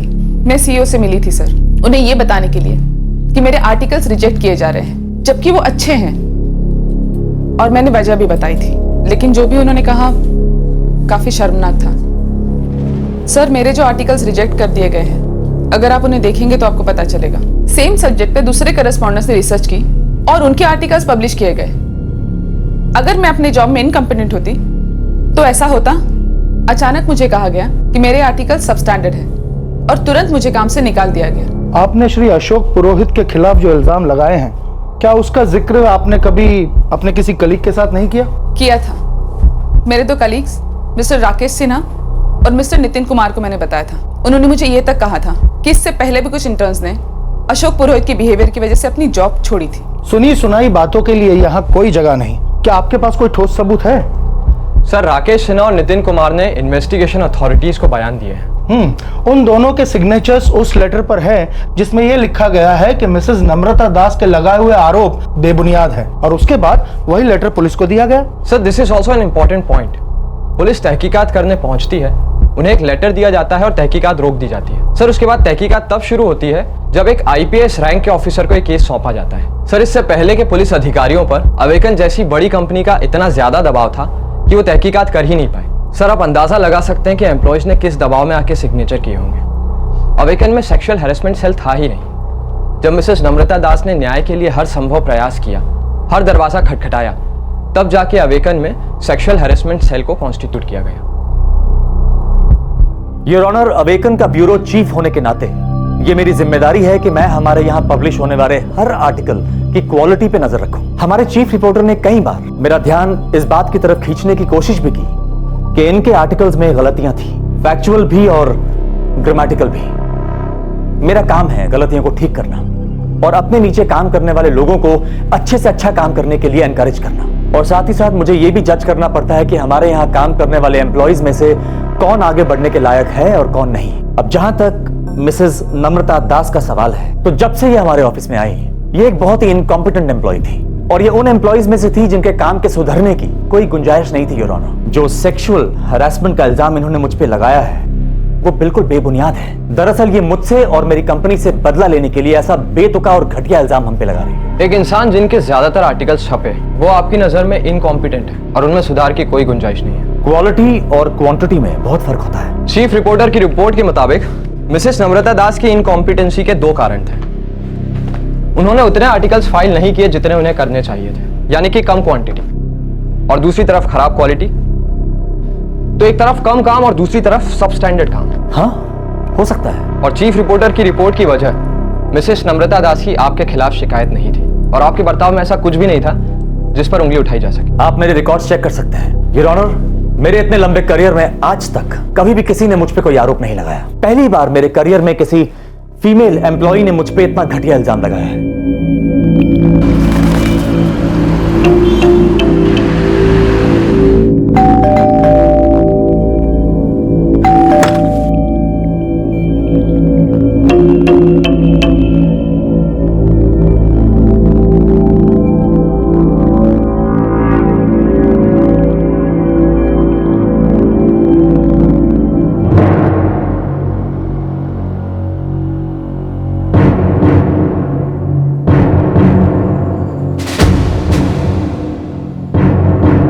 अशोक पुरोहित और अवेकन ने मानहानि का केस किया है, वो भी बेंगलुरु में। उनका हेड ऑफिस वहीं पर है, मतलब बेंगलुरु जाना पड़ेगा।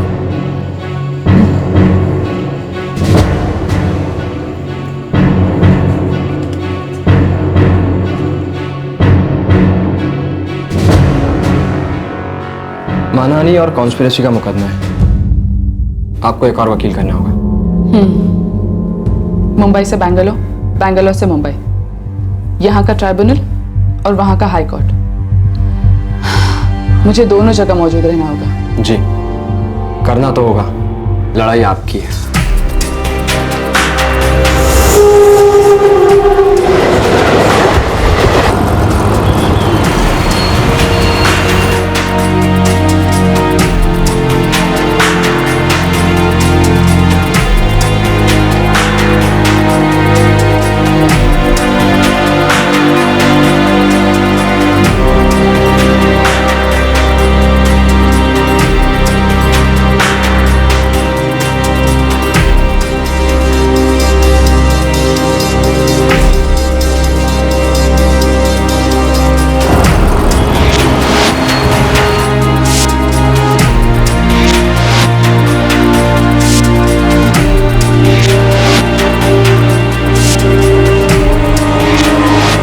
नम्रता जी, आज हियरिंग नहीं है, उनका एडवोकेट किसी और केस में बिजी है।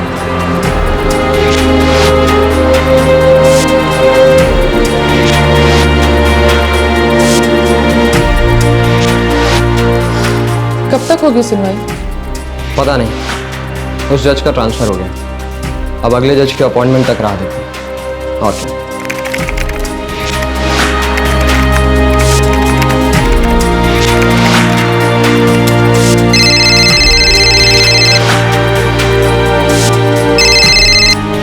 Hello, yeah Namrata Das here. Thank you so much, but I am really sorry. मैं फिलहाल सिर्फ फ्रीलांस काम कर रही हूँ। नहीं नहीं, सच। बिकॉज केस के सिलसिले में मुझे कभी मुंबई जाना पड़ता है तो कभी बेंगलुरु। मैं कमिट नहीं कर पाऊंगी। थैंक्स।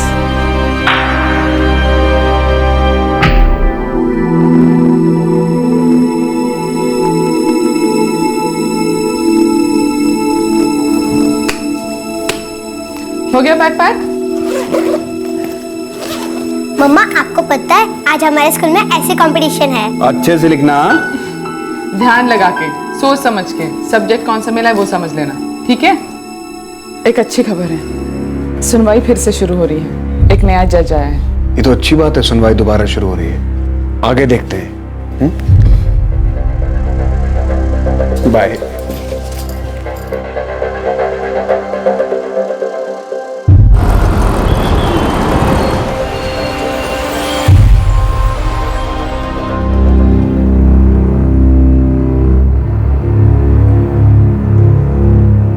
मैं अवेगन में पिछले 8 सालों से काम कर रही हूँ और मिस्टर अशोक पुरोहित को मैं बहुत ही अच्छी तरह से जानती हूँ। वो एक बेहद ही शरीफ इंसान है और बहुत ही अच्छे प्रोफेशनल भी।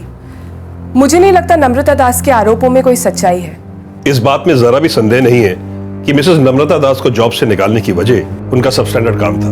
और रहा सवाल मिस्टर अशोक पुरोहित का, तो उन्हें मैं बरसों से जानता हूँ। मिसेस नम्रता तो क्या, वो किसी भी महिला के साथ ऐसी घटिया हरकत कर ही नहीं सकते। सो मिस्टर आनंद शर्मा, आप मिसेस नम्रता दास से एक ही बार मिले? यस। पर मैं ये बात जानता था कि कोई उनके काम से खुश नहीं था। ये आपको कब पता चला? रेगुलर बोर्ड मीटिंग्स में ब्यूरो चीफ और चीफ रिपोर्टर्स के साथ ये बात डिस्कस होती थी। तो क्या आपने कभी भी इस बारे में कोई मेमो इशू किया? नहीं, कोई जरूरत नहीं थी। मिसेस दास प्रोबेशन पर थी, इसलिए इनफॉर्मली डिसीजन लेने में हमें कोई मुश्किल नहीं हुई। सर, पहली बात, मिसेस नम्रता दास प्रोबेशन पर थी, इसीलिए कानूनन उन्हें वर्कमैन नहीं माना जा सकता। वो एक एम्प्लॉय नहीं थी, वो सिर्फ प्रोबेशन पर काम करने वाली एक रिपोर्टर थी। आप कहना क्या चाहते हैं? सर, मैं वही कहना चाहता हूं कि ये केस लेबर ट्राइब्यूनल के जुरिडिक्शन में आ ही नहीं सकता, क्योंकि मिसेस दास एम्प्लॉय थी नहीं और इसीलिए उन्हें वर्कमैन नहीं माना जा सकता।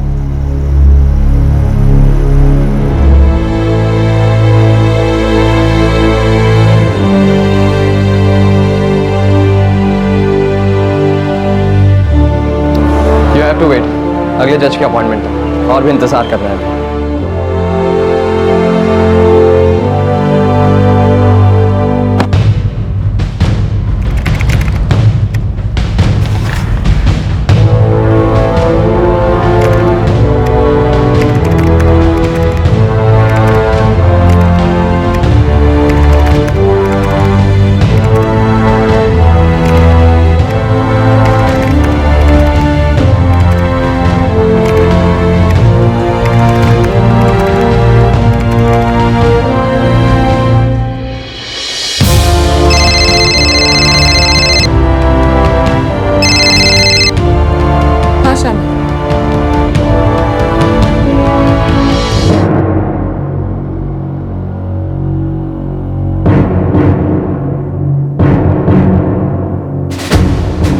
सर, पिछले आर्ग्यूमेंट में मैंने ये साबित कर दिया था कि कानूनन मिसेस दास को वर्कमैन नहीं माना जा सकता, क्योंकि वो प्रोबेशनरी हैं और एम्प्लॉय नहीं। सर, मिसेस नम्रता दास एक वर्किंग जर्नलिस्ट थी। अगर इस एक्ट पर आप गौर करें, इसमें स्पष्ट रूप से लिखा है कि एक वर्किंग जर्नलिस्ट की डेफिनेशन है एक ऐसा कोई भी व्यक्ति जिसका काम जर्नलिज्म हो, वो चाहे होल टाइम हो या पार्ट टाइम, चाहे किसी भी एक अखबार के साथ या एक से अधिक अखबार के साथ, चाहे वो एडिटर हो या राइटर, न्यूज इंचार्ज या सब एडिटर, फीचर राइटर या कॉपी टेस्टर, रिपोर्टर या करेस्पॉन्डेंट, कार्टूनिस्ट या फोटोग्राफर।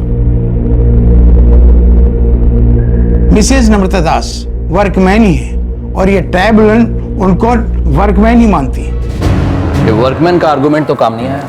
हाँ, जज ने भी हमारे आर्गुमेंट्स डिसमिस कर दिए। ट्राइब्यूनल के जज की रूलिंग को चैलेंज कर सकते हैं, हाई कोर्ट में पिटीशन डालते हैं।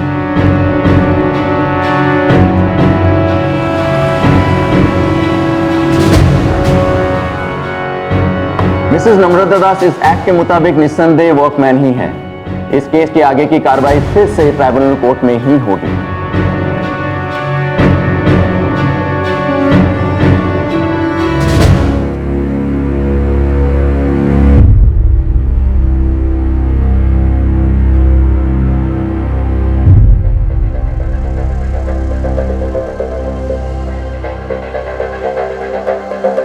फिर रहा देखो, वो जज 2 साल के एक्सटेंशन पे थे, अब नए जज के आने का वेट करो।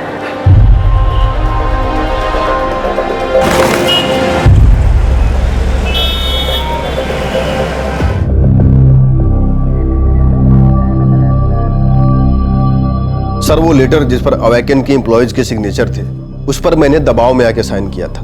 मुझे तो यह भी नहीं बताया गया था कि उस पर क्या लिखा हुआ है। सर मैं अपनी तरफ से दावे के साथ कह सकता हूं कि बाकी एम्प्लॉयज ने भी दबाव में आके ही साइन किया होगा। हो सकता है कि ये आपके साथ हुआ हो, बाकी लोगों के साथ नहीं। आप अपने बारे में बता सकते हैं पर सारे एम्प्लॉयज के बारे में नहीं। सर अगर एक एम्प्लॉय दबाव में आके दस्तखत कर सकता है तो इस बात की पूरी संभावना है कि बाकी एम्प्लॉय भी दबाव में आके दस्तखत कर सकते हैं। सर मेरी बाकी एम्प्लॉय से बात भी हुई है, लेकिन कोई भी ऑन रिकॉर्ड ये बात कहना नहीं चाहता। सर हम बात तो वही कर सकते हैं जो ऑन रिकॉर्ड है। सर ऑन रिकॉर्ड वो लेटर है जो ऑर्गेनाइजेशन ने इन्वेस्टिगेटर्स को भिजवाया था, जिसमें सारे एम्प्लॉयज के सिग्नेचर थे। सर उस एक लेटर की वजह से सारा का सारा इन्वेस्टिगेशन रोक दिया गया। सर ये एक तरह से तहकीकात रोकने के लिए दबाव तंत्र का इस्तेमाल करना ही है। हाँ, नम्रता दास के इनकॉम्पिटेंस के बारे में सुना था। आप सीईओ के पीए हैं? यस। कितनी बार मिले आप मिसेस नम्रता दास से? 3 बार, जब अपॉइंटमेंट हुआ था, दूसरी बार जब उन्हें सीईओ सर से अपॉइंटमेंट चाहिए था, और तीसरी बार जब उन्हें रिलीविंग लेटर दिया गया था। और मैं इस 3 मीटिंग में आपको पता चल गया कि मिसेस नम्रता दास अपने काम को लेकर कितनी इनकॉम्पिटेंट है। मैंने कहा ना कि ऑफिस में इस बारे में सुना था। सर मिसेस नम्रता दास ने जर्नलिज्म में डॉक्टरेट किया है। लगभग 12 साल का अनुभव है उन्हें अवेकन ज्वाइन करने से पहले। अवेकन में भी उनके आर्टिकल छपे और वहां से गैर कानूनी तौर पर निकाल दिए जाने के बाद भी लगभग 10 साल से वो एज अ फ्रीलांस जर्नलिस्ट काम कर रही हैं। सर ये कुछ आर्टिकल्स हैं जो मिसेस नम्रता दास ने एज अ फ्रीलांस जर्नलिस्ट लिखे हैं और जो छपे हैं। सर मिसेस नम्रता दास कोई ऐसी वैसी रिपोर्टर नहीं है जिनके बारे में ये कहा जा सके कि वो अपने काम को लेकर सक्षम नहीं है या फिर इनकॉम्पिटेंट है।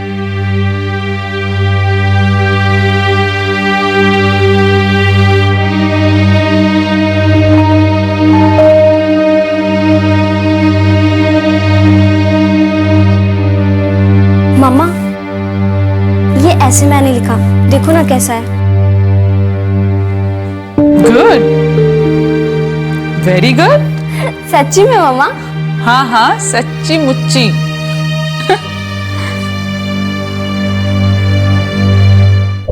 दिल्ली कॉरेस्पॉन्डेंट से कहो उस लड़की की फैमिली के हर छोटी बड़ी डिटेल चाहिए। I think we should do this story in the Sunday edition. Rape laws पर जमकर बहस छिड़ी हुई है, sexual harassment, eve teasing. I think हमें इस पे कवरेज डालनी चाहिए। Great, put it on second page. नहीं, सेकंड पे नहीं, थर्ड पेज पे डालो। सेकंड पेज पे ढेर सारे फोटोग्राफ्स होंगे, देश भर में इतने कैंडल मार्च हुए हैं उनके। बाय द वे आज कैंडल मार्च है बांद्रा के पास, उसे कवर करो, वहाँ सेलिब्रिटीज आने वाले हैं। ट्विटर पर कौन क्या कर रहा है, रिपोर्ट इट। एक्यूज्ड, उनकी फैमिली बैकग्राउंड, उनकी हिस्ट्री, सब पर डिटेल आर्टिकल होनी चाहिए। आई थिंक उनमें से एक जुवेनाइल। तो क्या हम टीम को सिंगापुर भेजें? ये आनंद भी डिसाइड कर सकते हैं। Okay. Here is the budget plan.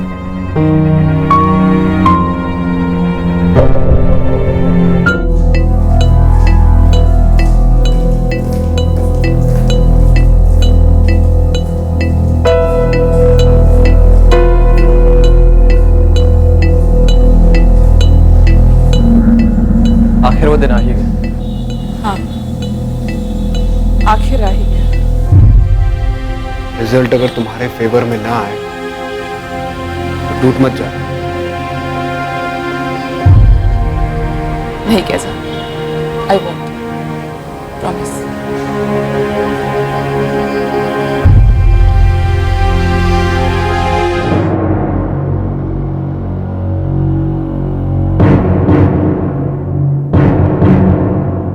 सन 2004 से अब तक दोनों पक्षों द्वारा दी गई सारी आर्गुमेंट्स मैंने पढ़ी।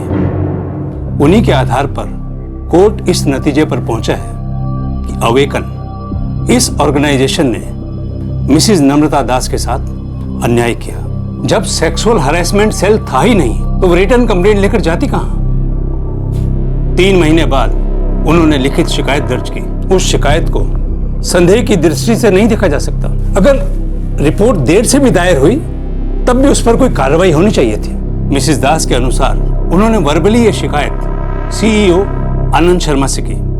जाहिर है उन्होंने इनकार कर दिया और उन्होंने ये भी कहा कि कोई लिखित शिकायत दर्ज नहीं की गई।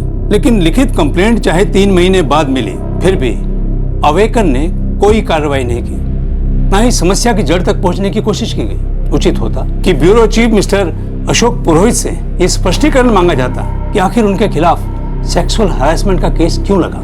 मिसिस दास सीईओ मिस्टर आनंद शर्मा से मिली और कुछ ही दिनों बाद चीफ रिपोर्टर ने उनके खिलाफ इनकम्पिटेंसी की रिपोर्ट दर्ज कर दी। और मिस्टर आनंद शर्मा ने भी कहा कि उन्हें नौकरी से इसलिए निकाला गया कि वो कॉम्पिटेंट नहीं थे। ये साफ रूप से सामने आता है कि मिसिस दास के खिलाफ जो भी कार्रवाई हुई वो बहुत जल्दबाजी में हुई और उन्हें सफाई का कोई मौका नहीं दिया गया।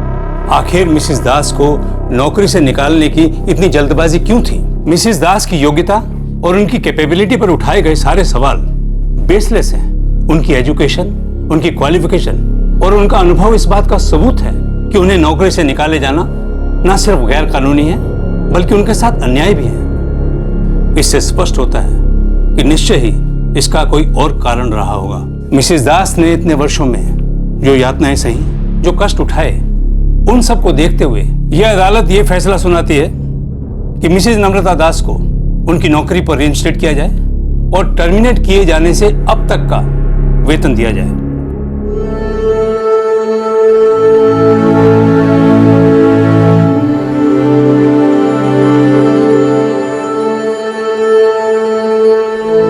हर वक्त हर मुश्किल में मेरा साथ देने के लिए बहुत बहुत शुक्रिया। नम्रता जी, शुक्रिया तो मुझे आपका अदा करना चाहिए। आपने मुझ पर विश्वास रखा और आपके इस विश्वास ने मुझे खुद पर विश्वास करना चाहिए। बहुत थैंक यू नम्रता। लड़ाई तो तुमने लड़ी है इतने बरस, वो भी अकेले। Congratulations dear. To you too Kavita ji. आप जैसे लोग बहुत कम मिलते हैं जो ना कि सिर्फ प्रॉब्लम समझते हैं बल्कि उससे लड़ने की हिम्मत भी देते हैं। We are very proud of you Namrata. तुमने हिम्मत की और मसले को उठाया। ना सिर्फ इतना ही बल्कि न्याय मिलने तक लड़ने का हौसला रखा। आप सहारा देने के लिए हाथ नहीं बढ़ाती तो ये मुमकिन नहीं होता।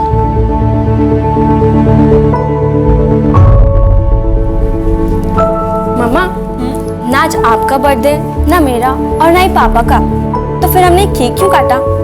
बेटा, केक सिर्फ बर्थडे के दिन थोड़ी ना काटा जाता है। जिस दिन हम खुश उस दिन सेलिब्रेशन। हाँ, ये केक हम तीनों की खुशी के लिए है। मामा, पर आपने एक बात नहीं बताई। आप रोज कोर्ट क्यों जाती हो? बेटा, मैं जर्नलिस्ट हूँ ना, मुझे अपने आर्टिकल्स के लिए जाना पड़ता है। जब तू बड़ी हो जाएगी ना तो मम्मा तुझे कोर्ट रूम की एक बहुत इंटरेस्टिंग कहानी सुनाएगी। हाँ। Facts are many, but the truth is one. Tribunal court के ऑर्डर को हाई कोर्ट में चुनौती दी जा सकती है। 26 फरवरी 2013 को हमारी संसद ने एक कानून पारित किया। इस कानून में किसी भी वर्क प्लेस पर काम करने वाली सभी महिलाएं, चाहे वो घर में काम करने वाली नौकरानियां हों या खेतों में मजदूरी करने वाली, इन सभी औरतों को यौन उत्पीड़न से यानी कि सेक्सुअल हैरेसमेंट से सुरक्षा प्रदान की गई है। इस कानून के अनुसार ऐसे केसेस के लिए वर्क प्लेस पर ही एक कमेटी बनाकर 90 दिनों के अंदर उसकी सुनवाई की जानी चाहिए। ऐसा ना करने पर दोषी कंपनी को 50,000 रुपए तक का जुर्माना हो सकता है। इस कानून का बार बार उल्लंघन करने पर सजा भी बढ़ सकती है और कंपनी का लाइसेंस या रजिस्ट्रेशन भी रद्द किया जा सकता है। क्राइम पेट्रोल सलाम करता है उस औरत को जिसने अन्याय के खिलाफ आवाज उठाई, उसके पति को जिसने इस लंबे संघर्ष में अपनी पत्नी का साथ दिया, और सलाम करता है उन सभी लोगों को, संस्थाओं को जिन्होंने एक बड़े मीडिया हाउस के सामने ना झुककर एक मिसाल कायम की। ये वो लोग हैं जिन्होंने अपने विवेक की आवाज सुनी और निजी सुविधा को महत्व नहीं दिया। Conscience above convenience. शायद ताकतवर लोगों के खिलाफ खड़े होकर लड़ने की ऐसी कोशिशें बेमानी लगे क्योंकि वो आपका आसानी से दमन कर सकते हैं। उनके पास साधन, सुविधा और ताकत की कोई कमी नहीं होती और उनसे लड़ते लड़ते दबाव में आकर आम इंसान थक कर टूट सकता है। पर आज से 100 साल बाद भी डेविड और गॉलियत की कहानी दोहराई जाएगी और आने वाली पीढ़ियों को प्रेरित करती रहेगी। आपसे फिर मुलाकात होगी क्राइम पेट्रोल दस्तक में एक और नए केस के साथ। तब तक अपना ख्याल रखें, सुरक्षित रहें और याद रखें, सच का रास्ता कठिन जरूर है पर वो ही सही रास्ता है। जय। इस तरह के और भी एपिसोड देखने के लिए हमारे चैनल को सब्सक्राइब करें और बेल आइकन दबाना ना भूलें।